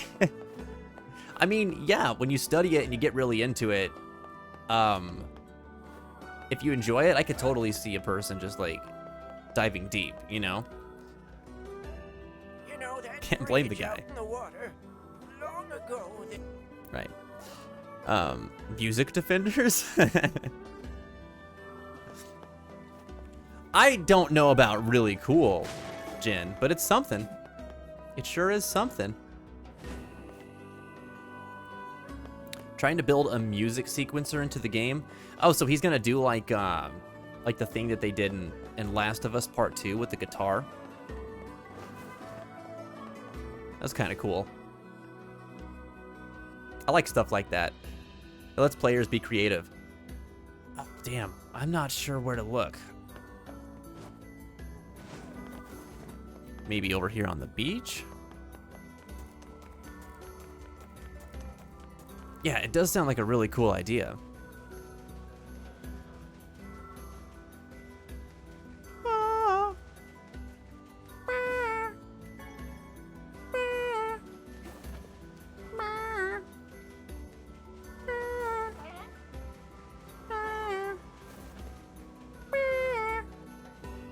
All right, well, we got pearls. Don't really need those, but we got them. I don't know, Jen. I don't know. I am excited to keep working on the song, that's for sure. It'll be fun. Hey, guess what? I went shopping with my girl a little while back. Okay. You mean the one who only goes to super expensive places? That's her, all right. Anyway, there was this nice accessory that I thought would look great on her and didn't cost much, so I bought it for her. And what happened? But she refused to take it. She said she doesn't wear cheap accessories. Wow. Well, that's not too surprising. Yeah. Yeah, I should have known better than to try and impress her with such shabby flim-flam. Shabby flim-flam? I wonder if she called it that or if that's just his name for it. I'm gonna start calling everything that I think is just low quality shabby flim-flam. These headphones? Shabby flim-flam. Cost me $4. Don't buy shabby flim-flam headphones. Next time, I'll get something high class all the way. It'll cost twice my yearly salary. No, 3 times. Dude, you're gonna go broke, man. How are you gonna eat? Just stick with the shabby flim-flam. you certainly Hey, see what's any going on, good Bailey? ideas for your- Welcome back. How are you doing today? Happy 4th of July weekend. Are you guys doing anything to celebrate? Yeah, I'm with Vice. Of course she does. I don't know, dude. What makes you say that? She don't like your flabby, your flabby flim flam, your flabby sham bam, your shabby flim flam. You humans certainly have complex and exhausting mating rituals. At least they're not arguing about stamp collections and eating apples. Though, look, Jen, it's true. It's true. We have undergone eons of exhaustive mating rituals. I don't know where I was going to end that sentence. I was trying to talk about humanity, and I realized it sounds like I'm making a personal assessment. Like I'm some sort of eon-spanning demigod of a person. Not the case. Look, dating's complicated. Vice gets the gist of it. That is not what I was looking for, though. Although it is interesting that all these quests right now, aside from the Runaway Sun guy, is they're sort of related to relationship issues. Ah, all right. If I was a hippie, where would I leave a clue? Wait, wasn't there something up here before? Oh man, I can't remember. I don't remember where this is. I'm doing good, Bailey. Thanks for asking. Hanging out with your dog? Oh, he struggles with the fireworks. Man, that sucks. Yeah, I was talking with a peer earlier this week, and she's this older woman, and she was telling me about the same thing with her dog, where she's not really doing anything on the 4th of July itself because her dog's so scared of fireworks, she doesn't want to leave it alone. So she's doing stuff like with her family, like on the days surrounding 4th of July, so that she can be home with the dog. I've never been a dog owner, so I just like never considered that, but yeah, I hear it. Well, you're joining the This gate is the too ritual of rusted to dog use. owners on firework holiday, so I'm sure your canine companion appreciates it. I've been doing pretty good. Pretty busy. Yeah, I've been keeping myself busy. Haven't had as much time to do. Oh, hey, look at that. Talk to that guy. Haven't had as much time to do stuff with like the stream over the last month as I was hoping for, just because we've been so busy. But I think things are gonna start like calming down a bit this month, on the work front anyway. Other than that, you know, I've just been like working on some music stuff. Faintest of Hearts and I are looking for a new apartment or home or whatever we can find, just an upgrade from where we're at currently. So that's been a whole thing, and it's really hard to find housing right now. Like, I don't know if you've been in that market at all, but it's tough right now to find something that's like Looking for a kid who ran away somewhat from home? affordable. I feel for dogs during this time, says Jen. I saw a big yard sign circulating around that said, "Please be considerate. I'm scared of fireworks." Really? There was a strange kid asking people Can I just questions get that earlier. just for I me? think he was trying to learn how to get into facade. Ah, he ran away to Facade. Facade, huh? Maybe we should go take a look. Okay. So then I don't think we have any other reason to be here. Okay. I wish we could have looked for this clue before we went back to talk to the boy's dad. If we do come back, I wonder if we can talk to that guy that's up on the ledge there near the lighthouse again and continue hearing about his relationship endeavors. He sounds like he's in a bad spot, man. To be honest, I don't do anything anyways, says Bailey, so hanging with my homie is just perfect to me. Well, there you go. Then you're doing it right. It's the best way to spend the holiday.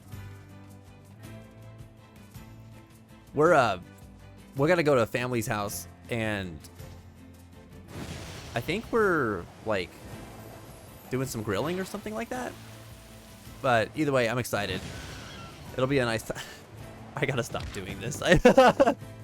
It does so little damage to ram into these guys with the boar. It is just overtly abusive.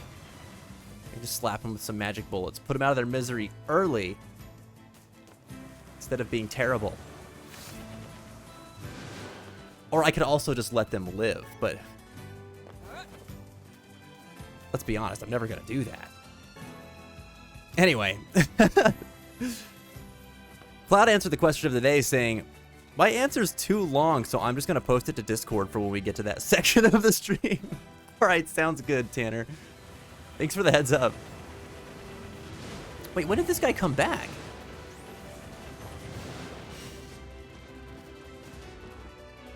Oh, whoops, I'm using execution. Hold on. Ow. Did not dodge on time there.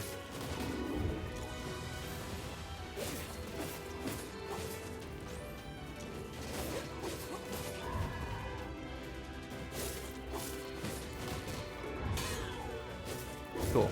Oh!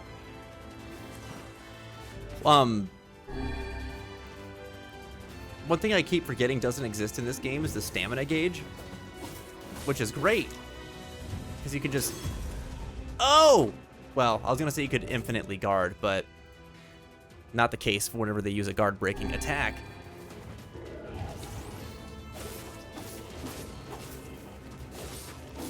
We've been playing Drakengard 3, where you cannot infinitely guard. So this is a welcome change.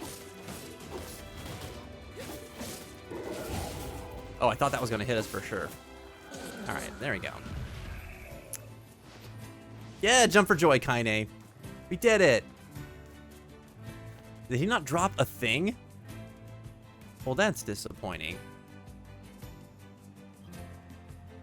Fine. I'm going home. The housing shortage is way too real. It sucks.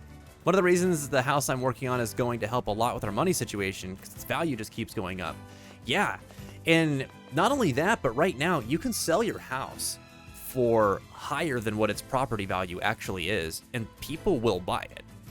Like, we've heard several stories already of people who, like, you know, they had a home that was like $250,000 and they sold it for like $295,000. You know, or, you know, just a considerable markup, and people will just buy it just right away. And then it sucks though for the buyer's situation, because everyone's caught wind of that now. And then you get situations too where there's something trending where sellers are not letting people tour the properties before they sell them to potential buyers, which I think is absurd.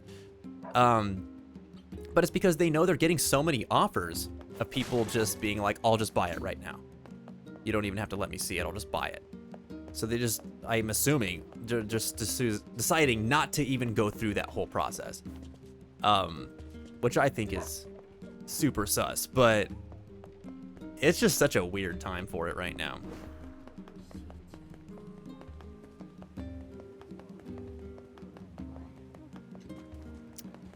All right. Go over here and save real quick. And we're gonna have to run back to Facade.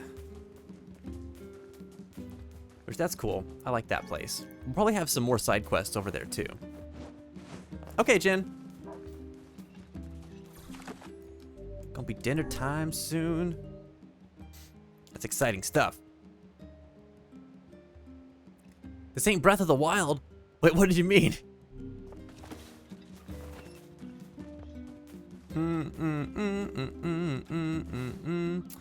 Oh, I don't need to be here yet. Wait.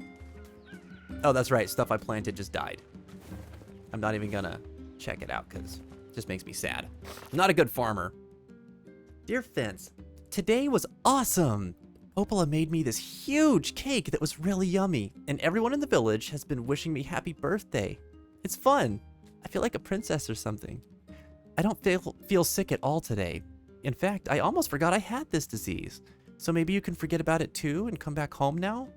Yona. Oh man. That's so nice though. I'm glad that Yona had a good day.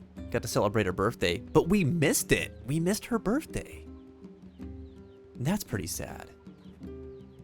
Those of you guys who are just coming in, the plight in this game is that our main character, NieR, is trying to save his sister who is sick with a disease that is fatal called the Black Scrawl. And that's kind of the purpose of all of our adventuring here, is to find the cure for it so we can save her. You might not have realized that with all of the random relationship crap we've gotten invested in here. But that still is our main quest. Hey, you can get into Facade, right? I've got a thank you gift I need delivered, and I'm hoping you can help me out. I got you, fam. No, Yona, I'm having fun. I want to come to your crummy birthday. No. Asset firms are paying 50% over asking, sight unseen. What? And on top of that, lots of people moving out of places paying 25% over. Yeah, that's crazy. It's crazy. That's flat out extortion. Man, definitely a seller's market right now. All right, this is going to be a fragile delivery quest. Oh, lost. I'll tell Jen what you said whenever I see her next. She's out making dinner right now, so she's in lurk mode. Or never mind, there she is. Disregard what I had to say. That's so cool. No problem. Great. Oh, and it's kind of fragile, so don't roll around or get knocked over along the way, all right? Just get that to the weapon shop in But that's Facade. not fun. Thanks again. Immediately rolls.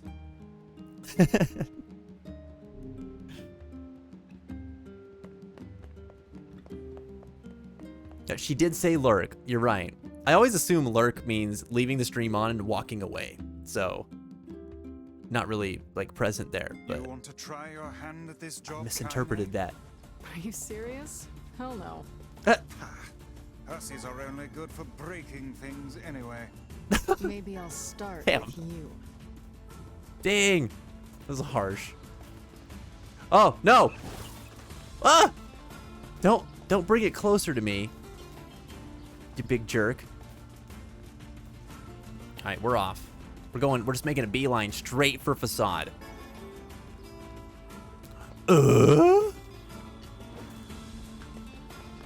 Said nothing about riding a boar. That's right. Unfortunately, there are no boars here in the desert, so you're gonna have to just try. You can ride the boar, but if you get knocked off the boar by getting attacked or running into something, the parcel breaks. Oh, I see what you mean, Jen. I'll have to keep that in mind for future. Okay. Look here, Wolfies. I got your number. You stay away from me. Oh my god, they have so much magic resistance. Known as a scorpion. Phylum Arthropoda, subphylum Chelicerata. Oh dear god. Oh dear god. Scorpionida. They are closely related in form and structure to other arachnids. I am so not following Just you run. right now. Gotta go. It's an Gotta go. Oh my god, there it is. No. That I understand. Get off of me. Get off of me. I know what I need to do. That did not sound good. I need to just use broke something. what was it? There is little point in finishing the delivery now. It's that there's so many of them. Yeah, I guess. It's that spell where all the blades circle you. That'll keep him off of us. I forgot about that. Ow, ow, ow. Listen, listen, listen. Listen, Wolfoos, you have to... Ah! Now the scorpion? Excuse me? It's absurd. We have to smoke some antidotal weed. There we go. Okay. Ah!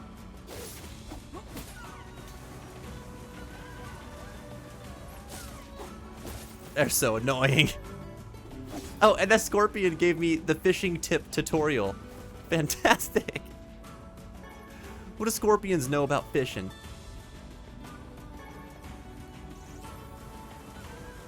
Yeah, I remember you having some trouble with this one, Jen. You're telling me about it. It's like 50,000 wolves, so I can't blame you. Yeah, I do always ram into the wall money. Clearly that would not be an effective strategy for me. All right, hold on, let's go back. Get that parcel again. I'm gonna set this spell up before I forget. Where is it? Where is it? Don't stalk me, wolf. Maybe I better do it in the other zone. All right.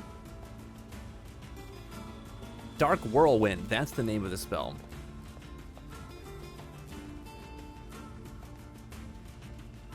Meow, meow, meow, meow, meow, meow. Meow, meow, meow, meow, meow, meow, meow. Okay. This time, things are going to be different. I tell you what. We got... Oh, do I not have Dark Whirlwind yet? That's unfortunate. Okay, well, never mind. We're just going to have to try really hard. Without evading. I guess Dark Execution could be helpful. I don't know.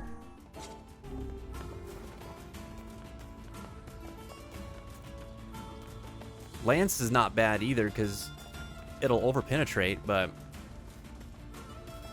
there's also just the option of running and being very wily.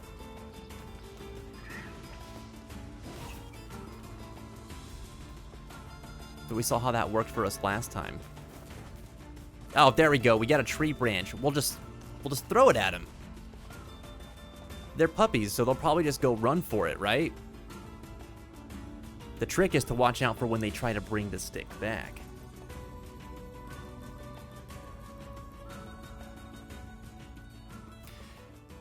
Evanescence. I want to play D2 to catch up on the story, but every time I get on, I just log off after a minute of being on.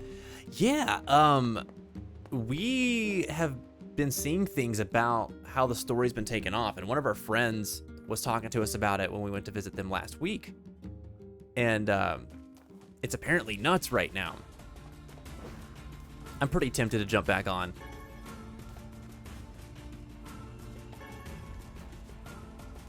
Or at the very least to just, you know, catch up on the story. I don't think I have it in me right now to dive deep back into the game at the moment. But I definitely want to know what's going on. The last couple seasons have had such a good story. Anubis! What's going on, buddy? Welcome back home.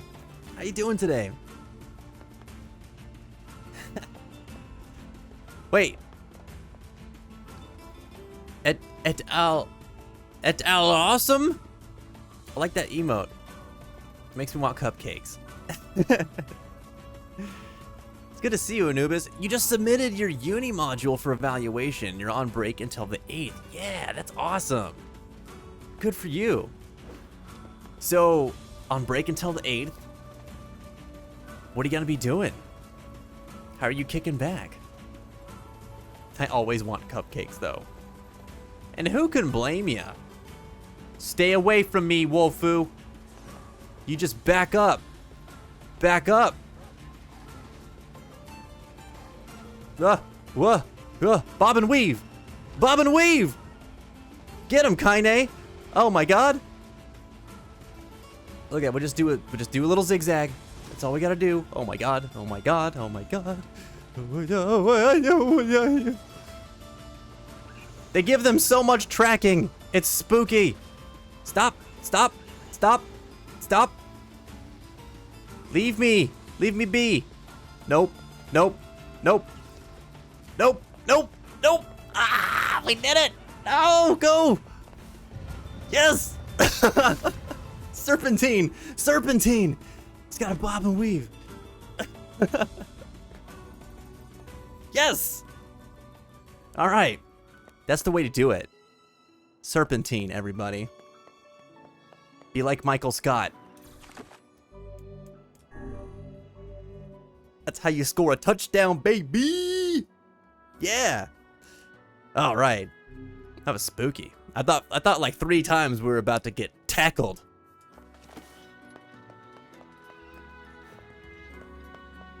For a moment, I felt like the world's most slow-running quarterback. Okay, that doesn't make any sense. I don't know sports. Leave me alone, football fans. NieR Replicant the football game. Oh, I don't have to do this. I'm just gonna jump on. No! And then I did. That did not sound. No! That's so tough. Well, there is little point in finishing the delivery now. Best of Oh! I counted it as a victory in my head just for making it here. I forgot that I had to get to the weapon shop.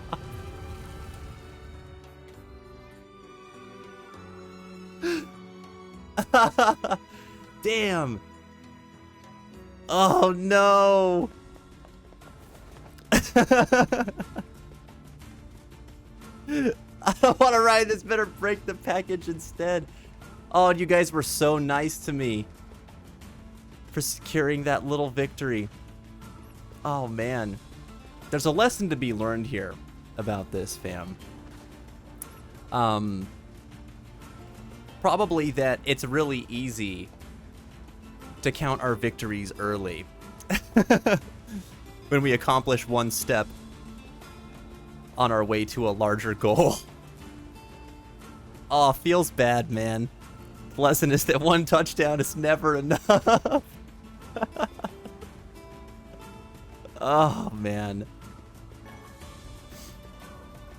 Yeah, it was realistic tracking. They did a really good job with the wolves.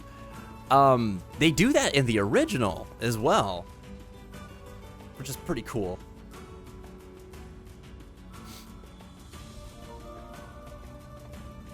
You're making blueberry and cherry muffins?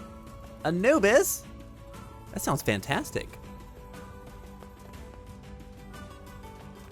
You gotta share. I mean, please share, Anubis. They sound so tasty. Oh man, I can't believe I did that. Oh.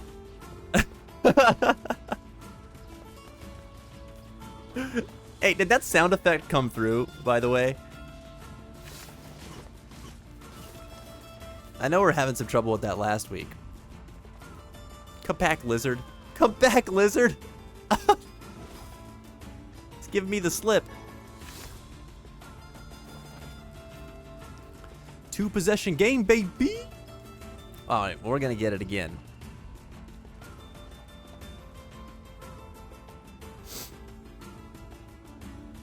I did save, you're right. I could have just closed the game and opened the save file, but that's not authentic. Okay? That's lies. I'm sorry, but your package sort of broke. Your package sort of broke. I rolled like a big dummy. Well, it happens. I've got another one if you want to try the delivery again. So, can we jump? We can jump, but we can't double jump, right? Oh no, you can double jump. Okay. Alright. So this will be fine then. Yeah, that makes it fine. I don't know why that makes it fine.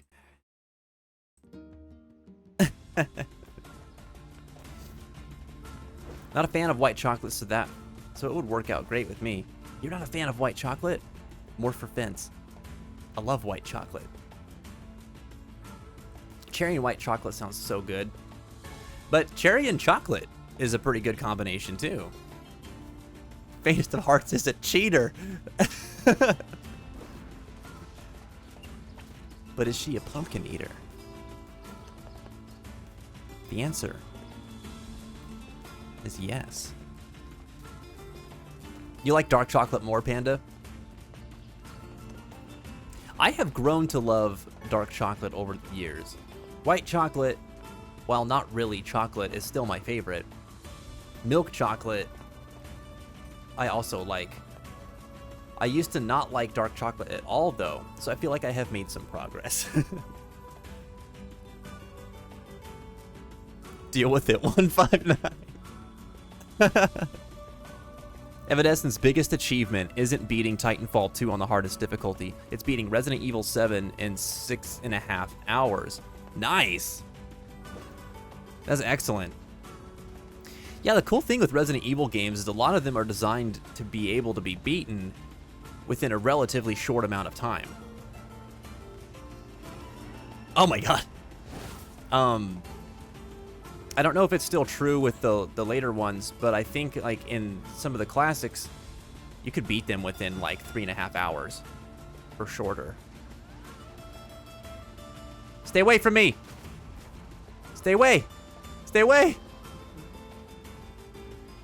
These wolves stress me out, man. Get out! Get out! Back up! Back up! Back up! Oh! Oh! No! Oh! Whoa! Whoa! Oh my god! Oh my god! Alright, we did it. But, oh, that one would have got me for sure. Holy smokes. White chocolate's your favorite, Anubis? Oh yeah, man. We are cut from the same cloth in that regard. Alright, this had to go to what? The weapon shop? Let's not do a roll again. Yep, to the weapon shop, which is... is it over here? Hello? Oh, that's the general store, isn't it? Yeah, okay. Weapon shop. Ah. Oh, nope, that's a different guy. Oh, there he is. Hello. Hi there. I've got a parcel for you. This time we did it. For me? Oh, it's a thank you gift from the traveler that visited earlier. Thank you so much for bringing it all the way here. We'd better report back to the client. Cool beans. All right. I don't know what it is about white chocolate, says Lost. It just doesn't strike my fancy. Not like I hate it, just not a preference. Yeah, is it like too rich, like too sweet, or what? Tanner doesn't like white chocolate at all either. Something about people in Texas just don't like white chocolate, I'm hearing. I'm just kidding. Can't have a lot, else it sits heavy. The dark chocolate does? Hey, you! I need you to get my idiot son back here, pronto. Whoa, do you always start conversations like that? I'm sorry. I'm sorry. I'm just so angry and worried right now. Please forgive me. My son went into the desert alone. He's trying to build a name for himself and become a true man of the mask, or what you outsiders call a soldier. He must be a reckless child indeed to venture into the desert alone. I need someone to bring him back before he hurts himself. Could you please help me out? Yeah, we can help him out. If we can get involved in someone's domestic dispute, we can definitely help this guy out in our adventuring endeavors. The littlest hero. Oh my god! I just realized something. Well, it's the littlest, not the little, but the littlest hero quest name, I think, is a callback to the first Drakengard, because they have a big plot point in there where one of the characters is trying to live out the fable of the little hero. And I think that's cool. I never caught that before. Hey, 2 hours? That means it's hydration time. I did just finish my water. I'll have to get some more here in a few. I'm taking a dinner break here in about half an hour, so I'll do that then. Yeah!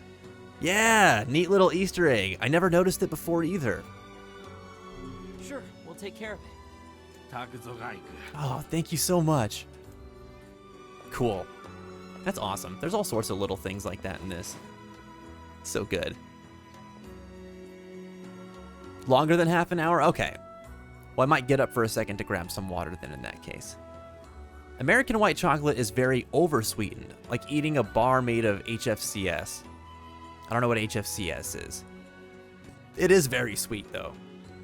Yeah.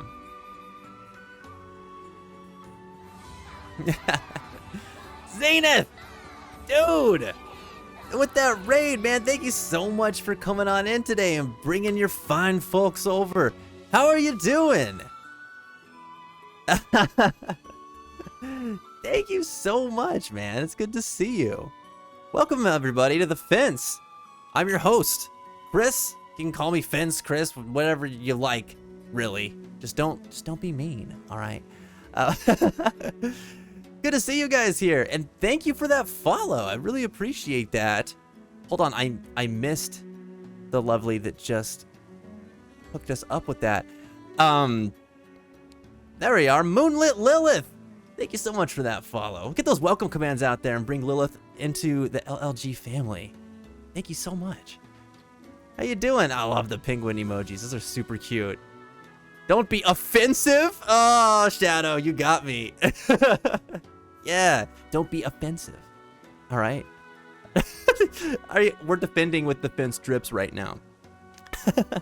Is that still a thing? Do we still defend against raids? We just let people come and take our stuff. You can have our jams, all right? You can take all of our smuckers. It's fine. Let's go pick some more up at a diner. Ilya Moonshadow, welcome. Thank you for tuning in. Oh, it's good to see you guys.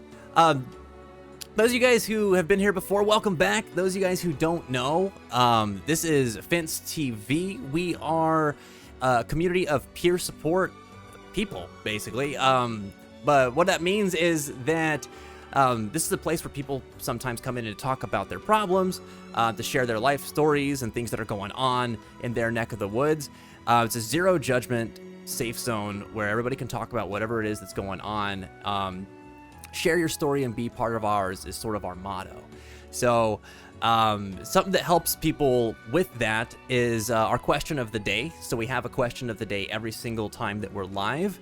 And you can pull it up by typing in !QOD at any time. Today I was asking everybody about whether they think that the personas that we adopt whenever we're socializing out in the world do more to help us connect with others, or if they can kind of feed into our feelings of loneliness. So if that's something that you'd like to talk about, feel free to respond to the question, join the discussion, and I hope that you guys are having just wonderful days today. It's so nice to have some new friends come by. Zenith, again, thank you for that host, man. If we haven't done so already, we'll get a caster command out for you, which it looks like we did. Anybody who hasn't checked him out yet, you definitely want to give Legend of Zenith a follow, or at the very least, go check out his channel. Awesome content creator, does some really cool work, raising money for charities. His main game is like anything Legend of Zelda. He does a lot of like speed running and modded Zelda playthroughs. He is hilarious and wholesome and just a great person to hang out with. Definitely check him out. Thanks again. I appreciate you coming by, Zenith. You're doing okay, Lilith. What are those Jedi penguins? Get out! Actually, you don't actually get out, but that's amazing. I love those. Oh man, and Anubis 169 is the main character. Hey, I just noticed the 169 on Anubis's name. He's very close to 159. He's almost living the Cloud Strife dream. I'll go bowling with you, Cloud. In fact, I have gone bowling with you.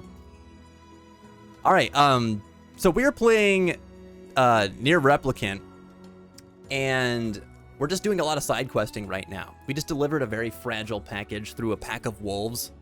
I had to do some serpentine bobbing and weaving in action to make it happen. You missed the hard part, but that's okay. You also missed my failure the first time that I tried to do it. All right, let's see. Masked Person says, I hear this new outsider came here after fleeing a terrible home life. Oh, he must be talking about the dude's runaway son. A man moved into the house the other day. He certainly wears a very strange hat. Shockingly enough, he fits in perfectly. He even speaks our language and knows most of the rules. How? So he's disguised himself as one of the masked people, eh? No wonder his trail went cold. He's gone through a lot of trouble trying to lose us. I can't wait to finally catch him. It's such a weird quest because it turns into like this personal endeavor where we're just like, we gotta get him back for swindling us. Instead of just trying to bring him back home to his dad. You played Dark Souls today, Zenith? Dude. Awesome. Was it the first Dark Souls? Oh, Anubis has an answer for the question of the day today. Anubis says, this largely depends on what's defined as a social space. Okay, so for example, out in the world and the street, says Anubis, we act completely differently, less extreme, than when we do when talking on, say, Twitter. People adopt different persona with differing standards depending on the situation. I agree with that, yeah.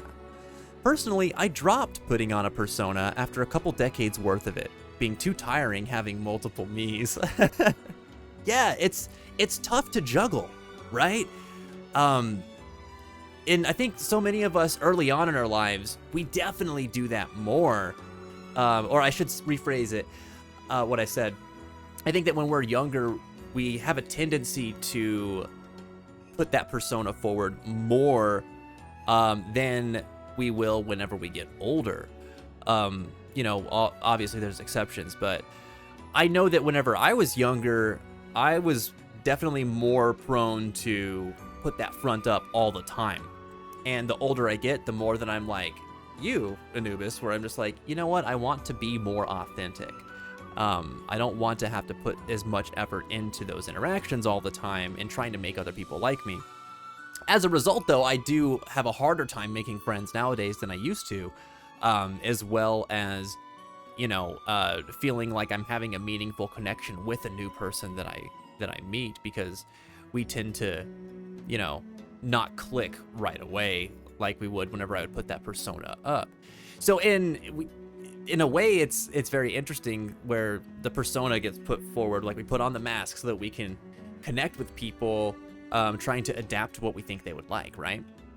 That lets us sort of like build a bridge to where we can start getting to know our authentic selves, provided, of course, that we don't, you know, get so deep into that persona that we, you know, sort of pigeonhole ourselves into having to live that persona every time that we're around that person, which goes back to the thing that we were talking about earlier, which is like, it's kind of scary to you know, pull down that veil if we've been perpetuating it for a long time. It can be pretty nerve-wracking. But you had a really good response there, Anubis, and thank you for pointing out the thing about how the difference, like in type of social space that we're talking about, definitely plays a role in it too. Because yeah, we will put on different types of personas for different types of social spaces. You know, face-to-face interactions, we might be more reserved and respectful and conservative in the way that we express ourselves or voice our opinions, whereas on a social space like a social media network, we might be still putting up a persona, but being very much more direct and straightforward than we would be in a face-to-face setting. So that's very interesting to note too. I don't think we had talked about that at all today. So again, thanks for sharing. Great insight. You're playing the first one, Zenith? Dude, the first Dark Souls is awesome. They're all very hard, so I think that goes without saying. But why do you think you're bad at it, man?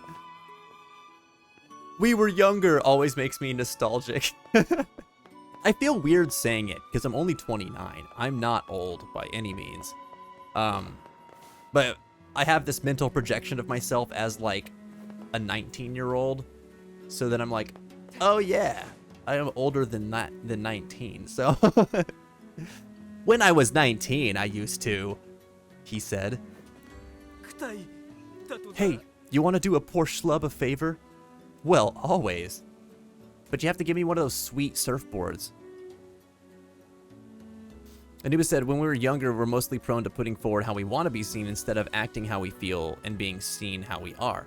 Yeah, I think when we're younger, it's very important to us to be liked, you know? We want to build that real-life social network. We want to, you know, be exposed to more and more people so that we can find that potential, like, good friend, good support, that will hopefully become, you know, a lifelong friend or even someone that, you know, just we enjoy spending time with and can be ourselves with. That is very important. I think that having that is very important throughout our lives. But when we're younger, I think the need to be accepted is much greater. And so we put pressure on ourselves to do whatever we can to be liked, you know? It's natural. Wow, you sound pretty depressed. I've been cheating on my wife, and she found out. Then she kicked me out of the house. I don't feel bad for you. I hope you don't expect sympathy from us. Thank you, Vice. No, I know I've been a selfish idiot. I just want her to take me back, so I was hoping to give her a present. I want to make her a wolf-hide coat, but I haven't been able to get the necessary materials. So you want us to hunt some wolves for you? That's the idea. Can I count on you? Ah, man. This is such an easy one to say no to. But we're gamers. We're gonna say yes. Gotta do a quest. Apology from a fool. Anubis says, with social networking, it extends to digging heels and professing loudly that we are a certain way, since not talking is the same as not existing on those. Yeah, it's almost like, you know, instead of being reserved on a social network, we'll definitely want to be very pronounced in our declaration of our thoughts and opinions and feelings on something. Because too often we can express ourselves there and just could be completely overlooked, right? Which that in and of itself is a whole other topic of discussion because it can cause certain emotions and feelings that lead to other types of tendencies and habits that we can develop as a response to that. So, you know, there's some negative implications there too, because obviously that could turn into something very toxic if we don't, you know, keep ourselves in check when it comes to that stuff. But you're absolutely right. Like we tend to try to be very loud on social media. We want to be seen. You seem to recognize that you messed up, so I suppose we can help. I'm loving this chill vibe, says Moonlit Lilith. Needed this today. Been a mental health struggle for the past couple weeks. Oh man, I'm sorry to hear that, Lilith. Well, I'm glad that we could provide the vibe today. That's great. That's what we're all about. And it sounds like it's been, you know, a little bit tough the last couple weeks. You know, you might have asked how you're doing. Anubis says, in reality, most people are just muddling through as best they can. Yeah, absolutely. I can say with confidence that 100% of us are just pushing through as best as we can, whatever that looks like, you know? It's just part of human living. We're all doing our best, I think. Thank you. I just need 10 wolf hides. I mean, he seems very appreciative of the fact that we're helping him out. What a butthead, man. Cheating on his wife. Not cool. SW, what's going on, buddy? Welcome back. SW says, to be honest, there are few things as awkward as seeing a friendship or relationship that developed when people were in persona mode. Yeah. Only for those people to then find out that they never really knew the person on the other end. And yet, they're kind of tied to them in some way. And the memories and expectations from persona mode get in the way if not outright block, meaningful connection. A lot of people avoid that problem by just never really getting to know people at all. Yeah, and you hear about that all the time where, you know, a person starts to pull back as soon as they start getting close to someone else, or if someone else starts getting close to them. It's like a defense mechanism. They're like, oh, I don't want to deal with that, because they're gonna start seeing parts of me that they don't like, or that rather I think that they don't like. You know, we reject ourselves oftentimes before we let other people reject us, because it hurts less. But that's to assume that other people are just going to outright reject us. They might not, you know, they could accept us. And if we don't give them that chance, then we never really get to form that meaningful connection, which leads us to, over the years, just feel very alone. Sometimes even when we're surrounded by people or involved in relationships or have a lot of friends, we feel very unseen and unheard and just lonely. And SW, what you're sharing here, one, I appreciate it. Thank you so much for sharing today. And two, I vibe with big time. I spent a lot of my my early 20s and my teen years putting that persona up. I'm just trying to be the very likable person all the time. At this point in my life, I like to think that I'm likable, you know, enough. But also, I know that there are things about me that people might not like. And I still work on it a lot. But I try to not let that dictate my behavior and my actions as much as I used to. Because I found that when people like the persona, I feel like I have to keep that persona up or they're not going to like me. And then I feel like they don't really like me to begin with. And then it's just exhausting trying to spend time with people because of that.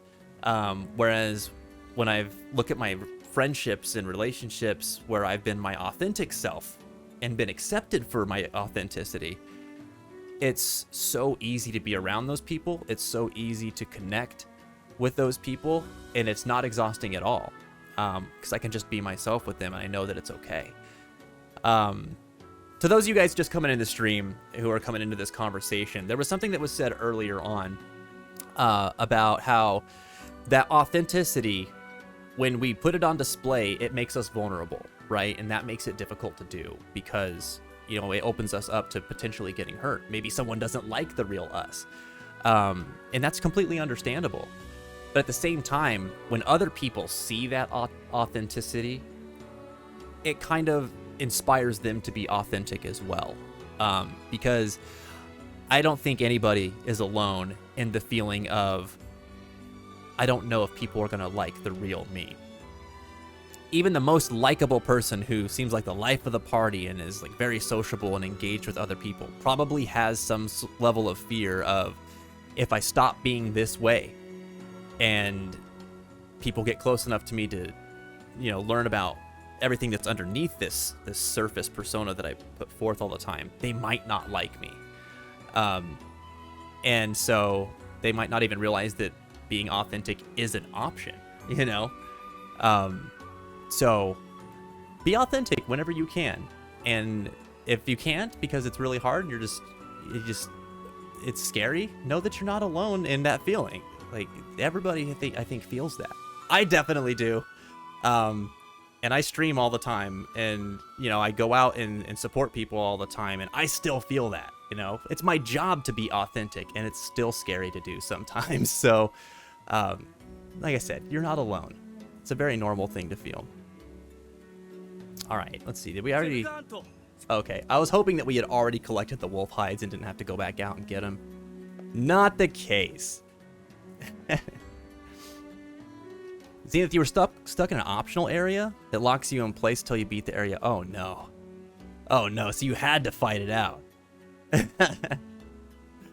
Oh man, and they made you go through it again? I'm trying to remember what this area was. But that sounds like you had to go through the struggle, Zenith. Oh man. I'm glad to hear that the stream is going smooth, Lost. I did adjust the bitrate, so I think that had something to do with it. It's much lower than it was in the past. Pardon me, do you have a moment? What do you need?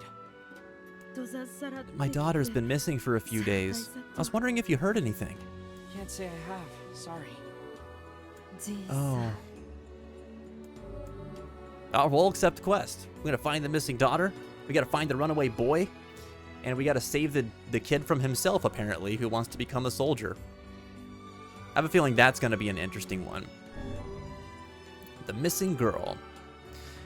Cloud says the direction of this discussions is going suddenly reminded me that I have now had multiple occasions where upon meeting a new person, they hated me.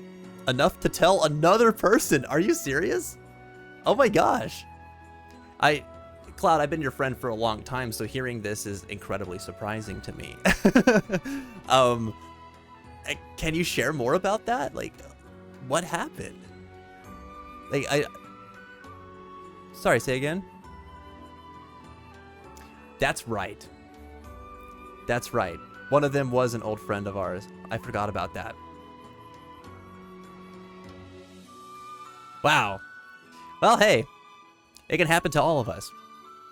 But that is an interesting thing to face. Like, how did you handle that? Like, what did that make you feel when you realized the person hated you?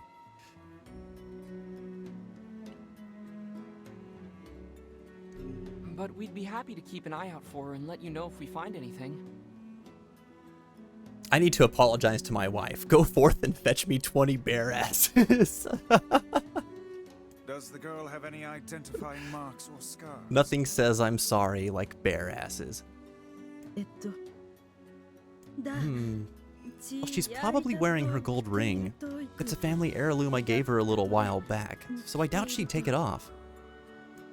In any case, thank you very much. Okay, so we're looking for a woman with a gold ring. Lilith says, I've just been overworked and just dealing with trauma that I still haven't really gotten over. Oh, that's tough. Man, I'm sorry to hear that. I think modern living is kind of like that too, right? It's like, it demands so much of you. You work, and then you get home and you're tired. And, before you know it, weeks have passed. And maybe this traumatic life event happened, whether it was like, grieving the loss of a loved one, or termination of a relationship, or a sudden life change, or something. But because life just keeps going, you have to keep responding to that. And the ideal thing would be able to sit down and process that for a little bit, work through those emotions. But because you don't get to do that, you just kind of lock it in this corner of your mind. And during your downtimes, usually at night, it's kind of like, hey, you remember me?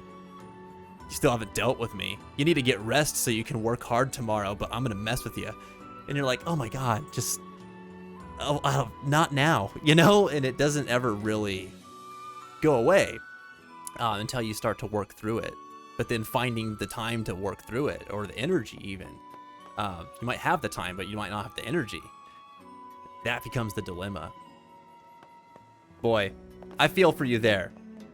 I have been there many a time myself. There's a lot of things that I've had to work through like that, and it took me some time to figure out how to handle them, and I'll still run into things like that. But I've been able to find some tricks over the years that have helped me out.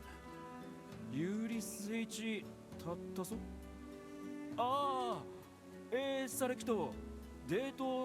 girl has gone missing. Well, the last time I saw her, she was hanging around with her boyfriend. Okay, so we look for the boyfriend. Has anybody in chat ever found a way to deal with that dilemma that Lilith is talking about, like working through past traumas while also managing the day-to-day stresses of just busy living? Feed the gods. Go play with God, small child. Oh man. All right. Okay, I think I'm gonna wander around the perimeter of this town because I think there's some other quests that we might be able to pick up still. Oh, this is the one with the guy. I thought the house was like up higher. Hey, you're coming with us.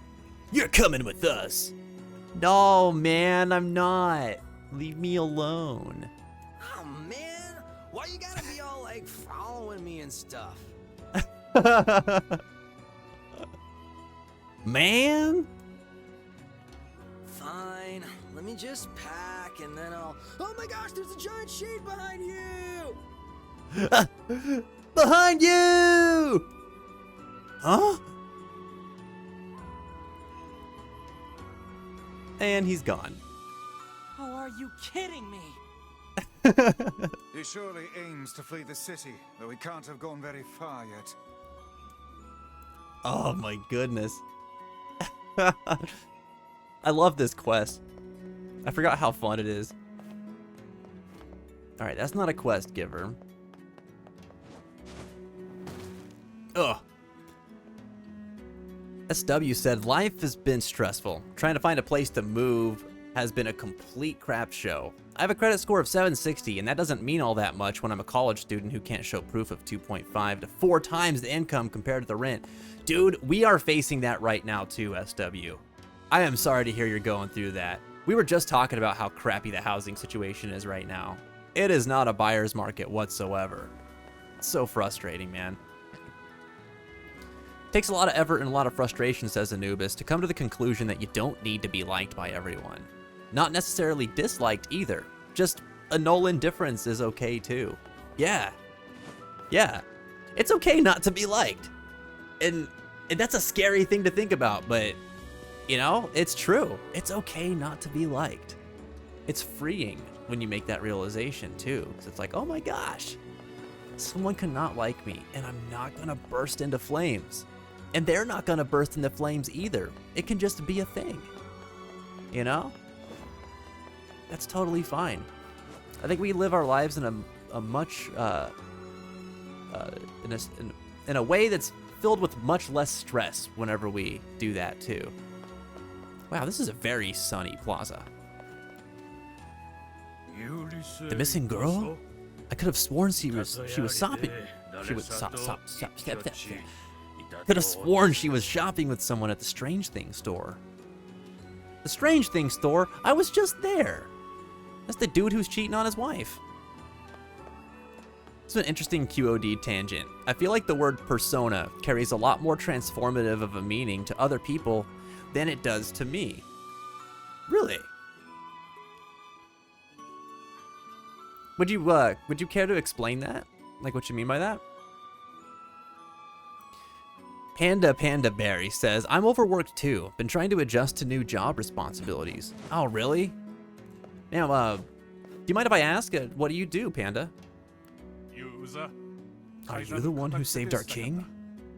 I didn't save him so much as just find him. We owe you a great debt. We would be nothing without him to guide us. By the way, do you happen to possess a royal compass? We do not, my good man. Pray elucidate us on the nature of this object. It allows you to traverse sandstorms without losing your way. It's one of our most handy tools. Please, feel free to take it. It looks valuable. Are you sure? Of course. The masked people always repay their debts. Then we would be honored to receive it. Cool. Now we can ride the sandstorms like Darude. That's perfect.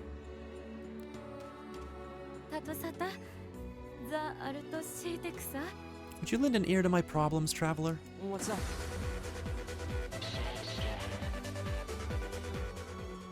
That's right. You get it.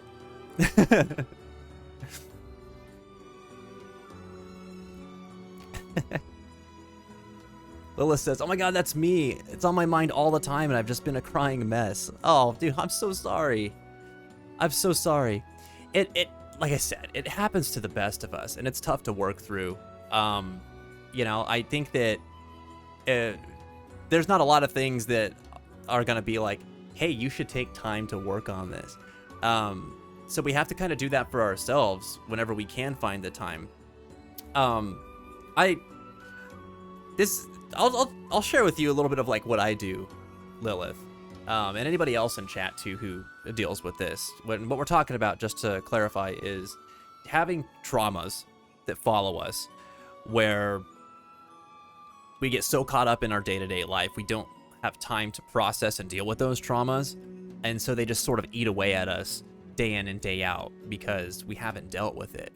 A common form of this is like maybe we lost a parent, or maybe, you know, we've lost a relationship, for example. And so then, like I said earlier, what happens is this, we don't process it, and so it just eats at us whenever we're at points where, you know, our mind is supposed to be quiet. Like the day around us is quiet, and so our mind actually kind of becomes more active, and tends to remind us of these things that we're still dealing with. So something that I do to work through this stuff is, you know, as busy as I am, I will still find time throughout, maybe not every day, but throughout my week, where I have downtime. You know, it might be a time where I would normally just like watch a YouTube video or play a video game for 30 minutes or an hour, or even just like scroll some social media on my phone. So part of what I do to, you know, utilize the time, however little of it that I end up having, for the sake of processing emotions, is identify where my little pockets of free time are. Because a lot of us feel like we don't have any, but we usually do. We usually have some somewhere. We just utilize it in other ways. So I'll identify the times where I have those pockets of you know, just relaxation. And I will choose which of those pockets of time that I'm going to dedicate to myself, telling myself that, yeah, this is time for me to heal.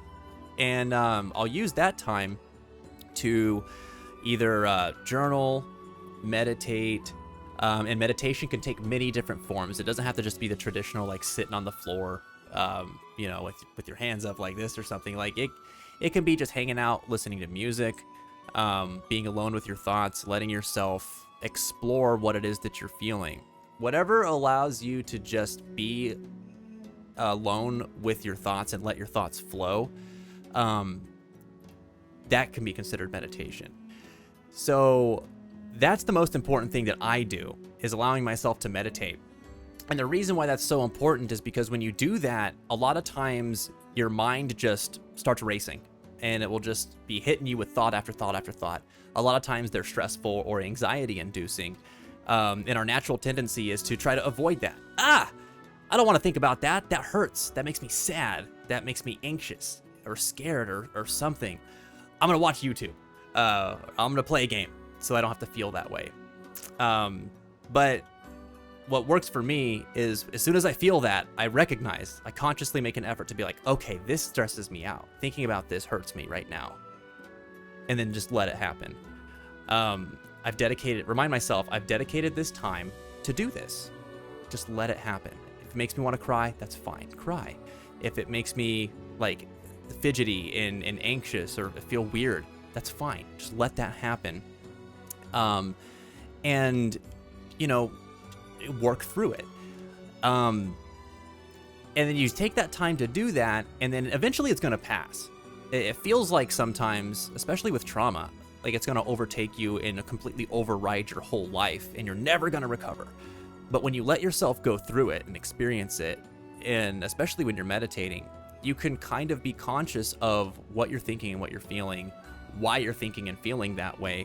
And if you don't find the answers to those things, at least you have the experience now where you let yourself embrace it and feel it.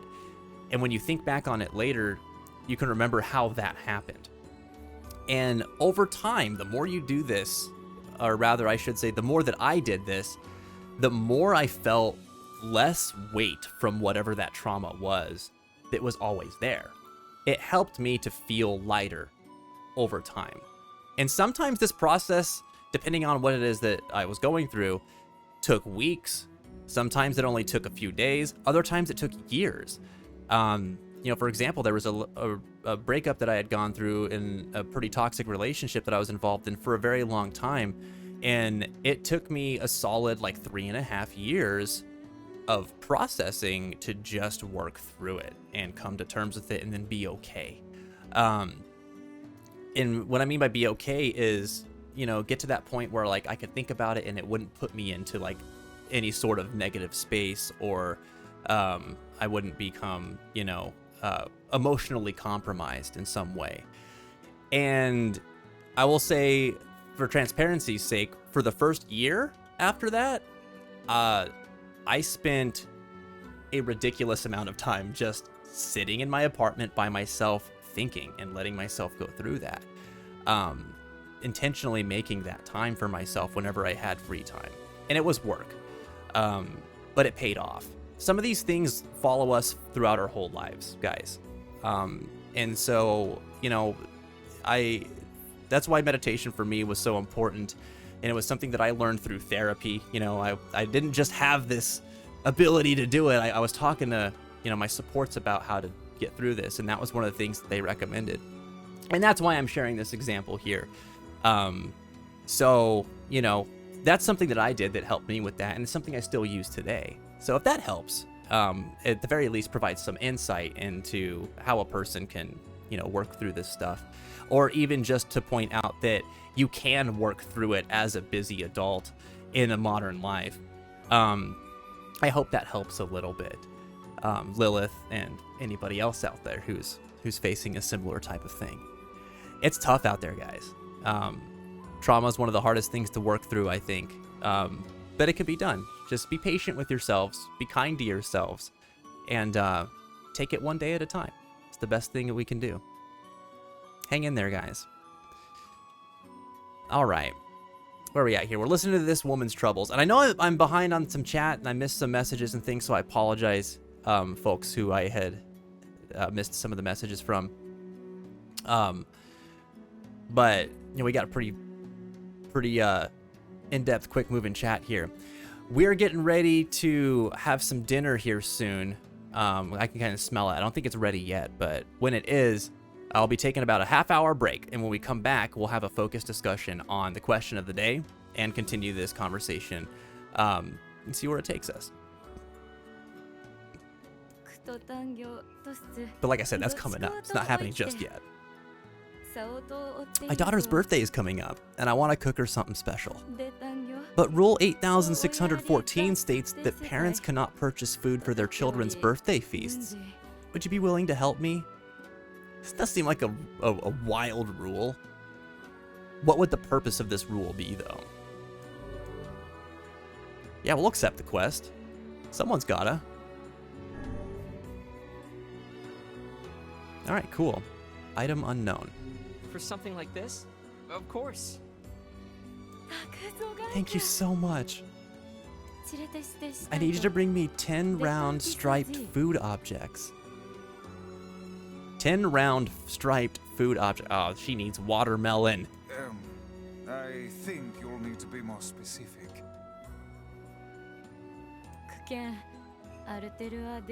I'm sorry, but Rule 27,229 states that when sending someone on an errand, you cannot state the name of the item you want them to buy. What? This must just be specific to purchases, because we have already heard from several people. They've told us what specifically to bring back to them. Well, that's a crazy rule. But if I manage to figure it out, I'll be sure to bring it to you. Maybe people are just breaking rules. These rules are absolutely preposterous. That person cannot even tell us what they wish us to purchase. Never in my life have I seen such foolishness. It's no big deal. Come now, this must bother you. Sure, a little. But I trust they have a reason for it, even if we don't understand. That is a very broad-minded thing to say.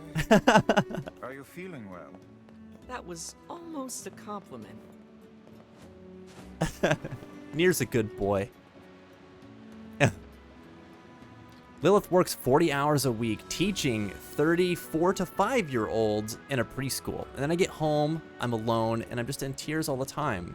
My best friend lives 4,000 miles away, and I feel so alone. Lilith, oh my gosh. And my heart breaks for you. I'm so sorry to hear that.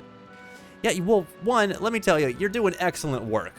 You're in there teaching preschool kids, you said, 30 of them? And you're doing that 40 hours a week? Man, you're helping pave the way for people's futures, and that's amazing. And you're doing a tremendous job of that. So thank you for what you do for your kids, and for other people's kids. And I tell you, I'm sorry to hear about, you know, how it is when you come home and you feel that way. It's tough. It reminds me of that time that I just described a little bit earlier where, you know, I'd get off of my job where I worked 40 hours a week at a hotel where my job was to, you know, provide hospitality to other people and make them comfortable. And then I'd come home and be uncomfortable. That's when I spent that time just, you know, really digging deep. But that was tough. It was grueling. And there were a lot of days that were very difficult. And also, you know, now I realize too that just another similarity, I live 2,000 miles away from most of my friends as well, because I live in Pennsylvania and I moved from Albuquerque, New Mexico. So I'm like on the whole other end of the country, and I hadn't seen my friends and family in a very long time. So I get that feeling too. You know, it's a toughie. You got this though. Hang in there. I have no doubt that you'll be able to work through this. You know, I'm glad that you have these types of communities too to come into and to be able to talk about stuff, or connect with other people. I mean, you came from Zenith's chat. That community's awesome. And there's a lot of good people in there that are just like all friends with each other. So I'm sure that stuff like that helps too, no?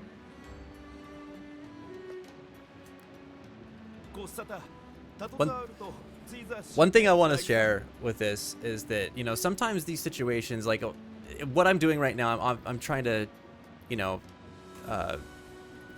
express my sentiments that I want things to be okay, but I also understand that things are not okay, and that you're having a hard time with things in your life right now. So I want to just point out too that it's okay not to be okay. The things that I'm saying are not for the sake of you needing to appease me and respond with, okay, I'll feel better, you know. That is not ever what I want anybody to feel whenever I say stuff like that. It is absolutely okay not to be okay. So, you know, we go through tough times in our lives. Let yourself feel it and roll through the emotions. But just know that it's temporary.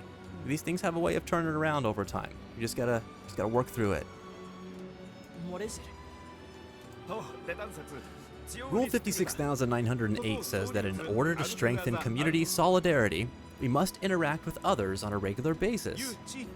You've been spending a lot of time in our city lately. It might be nice to have you join in. What do I need to do? Oh boy. First, I will tell you who to speak to and what to say. Once you deliver the message, you'll receive another message that must be delivered. You must do this 5 times. Oh my goodness. Give me a break. Oh, I wanted to read this. So Cloud said earlier, in response to one of my questions, which was, how did you handle learning a person hated you? He says, actually, I didn't learn until they didn't hate me anymore in any instance. But even in the event that I would learn that before their feelings potentially change, I really don't know that much would change. I think it manifests from the fact that I intuit that someone is tiptoeing around me. I try to dispel whatever notion they've come up with that I'm going to be intolerant of them. Okay. I think it's something about me that paints me in the light that I'm arrogant or that I don't consider others' feelings. The latter in particular. I see. Okay, so like if you get the idea that somebody might be feeling negatively about you, you try to use your intuition to sort of just be like, I'm going to circumvent that in some way, or at least confront it to them, hoping that it sort of circumvents that issue. It sounds like. Yeah, I was curious because I think everybody handles that a lot differently from one another, and you know, I expect that people would have a very like unique things to say depending on the person surrounding this. Like for instance, I know that if I discover that a person doesn't like me, it will bother me. I will wonder like what I did wrong, and I'll feel guilty, like I messed up or made a mistake in some way. Yet simultaneously won't feel the need to correct it because I understand that people some people are just not gonna like me, and that's okay. So it's weird because those two feelings are like at odds with each other and they sort of contradict each other. Yet still I feel that way, you know? But guilt for me has always been something that's been a very prominent emotion in my life.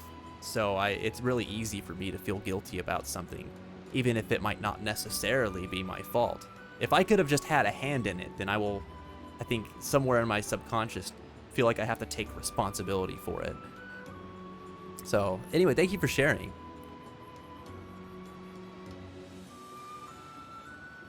Panda's still figuring things out, but just have a few minutes of quiet help. For me, just sitting down and listening to a few songs, having kind of a mini meditation. So that's how you work through those emotions too. Thanks for sharing, Panda.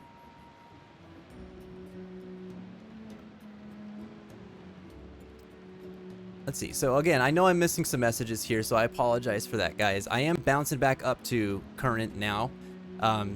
So, you know, if I missed any messages, and you're going to be around here a little bit later, let me know. You can repost later, and we'll be able to keep up with it much more efficiently during the focus discussion portion of the show. So thank you guys for coming in and sharing today. I really appreciate that. You guys are helping a lot of people just by sharing your stories and allowing us to be a part of them too. I'm glad we came to be here and have a place or two I can call home. That's why I'm glad to be on Twitch. Yeah, Lilith, that's awesome.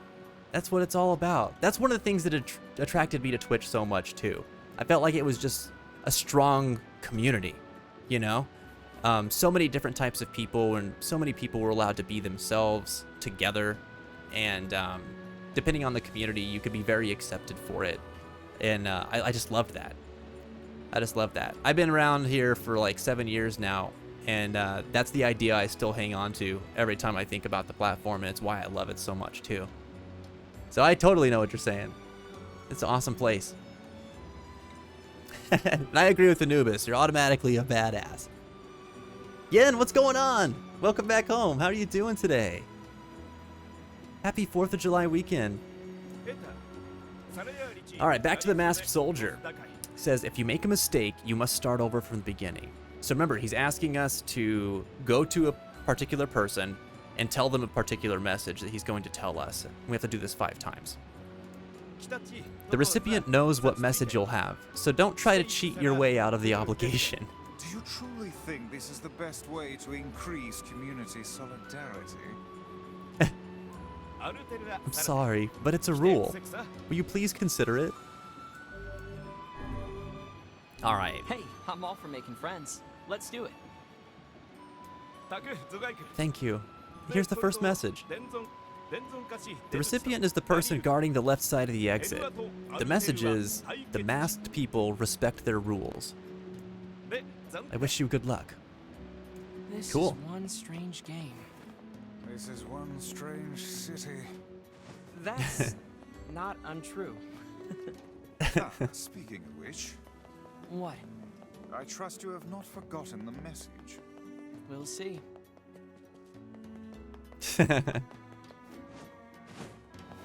Ah! I like that it doesn't just outright tell you, like, repeat what the message is again there, too. If you did forget it, you're kind of hoping for that, and then he doesn't. Are you the first recipient? I am. Your message, please. The masked people respect their rules. It was, the masked people respect their rules.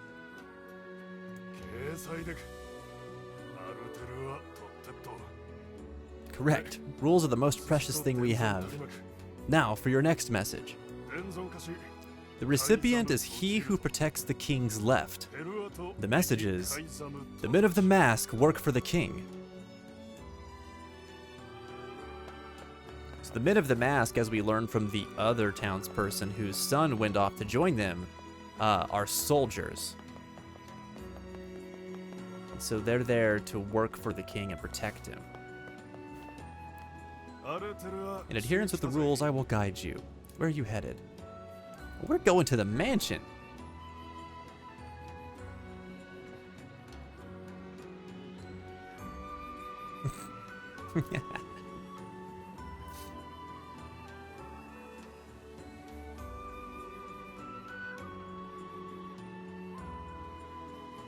Oh, man. So I was kind of rolling through some of y'all's messages. Anubis said something about the side effect of the internet. You know, you're making friends on the internet, but then, like, you live so far apart sometimes that you have to, like, grab a plane in order to meet up. That is such a drawback. I will say that it can be so worth it, too. Like, just to do that. Because I think that, you know, some of the coolest people I've ever met have been online. And one of my best friends is a friend I met online, which is really cool. It's funny to think about nowadays because I think people making friends on the internet is much more widely accepted today than it was when I was growing up. And I love it because, you know, there's much more potential for people to meet people that are, like, cut from the same cloth, so to speak. You know, people who can understand and identify with each other. Sometimes you grow up in a community where it's like you don't click with the people that are in your community, and so you can feel very isolated. And so I think the internet's a great boon for folks in that position. And sometimes you do click with your community, but you don't really realize, like, that you would click with another type of person as well as you do until you meet them online. So it's just kind of cool, the opportunities that are present. But to my point, I think that, you know, it's much more widely accepted now than it was back then. Where, like, I remember my mom used to be, like, on my case big time when it came to me talking to people online. She was very involved, which I appreciate about her. But I remember one time I made a friend online, and she was like, I want to talk to their parents. So I had to call them and ask them to put their mom on, and then my mom talked to their mom. And it was such a uncomfortable at the time experience, but one that I appreciate whenever I look back on, because I'm like, wow, that's cool. It's cool. My mom was, you know, that invested. And nowadays I hear of kids all the time meeting people online, and that would never happen with a lot of folks, families. Again, I don't think that it's a general rule of thumb that it doesn't happen. But I've heard of a lot more people, like kids specifically, who have talked about meeting people online that their parents didn't care one way or another. It's just a different world now. And it's neat to have seen that change, you know? You have no local friends lost? Really? Are you the second? On the internet, where we go determines who we meet, and it condenses like-minded people with like-minded interests. That's exactly it. Yeah, when you go online, the places that you hang out with kind of automatically pair you up with other people who are interested in something that you're interested in too, because you're both in the same place. You both chose to go there for a similar reason, right? So it's kind of neat that you get to, like, have that opportunity more to meet like-minded people. It is interesting too to realize how many like-minded people you can meet who aren't as like-minded as you would think. Somebody asked me what it means to be a friend. Like, how do you make a friend? And as a person that's been in the community for a long time, and you know, we talked about friendship for a little while, and you know, we got to a point where they were like, well, you know, what constitutes a friend? And I was like, I think a friend is a person that you can connect with and appreciate, someone that you can learn from and be yourself with, and enjoy your time together with, whatever the reason behind that may be. And they were like, well, how do you make friends? And I told them, you know, the way I make friends is just connecting with them, just like learning about them and asking them questions about who they are, or doing things together that we both enjoy doing, or even just appreciating the differences that we have together because they make us think about the world differently. You know, there's a lot of different answers to this question. And to them, they were like, well, I thought you could only be friends, you know, with people who have similar interests. Like, that's what friendship was to them, is that, you know, we have to have similar interests.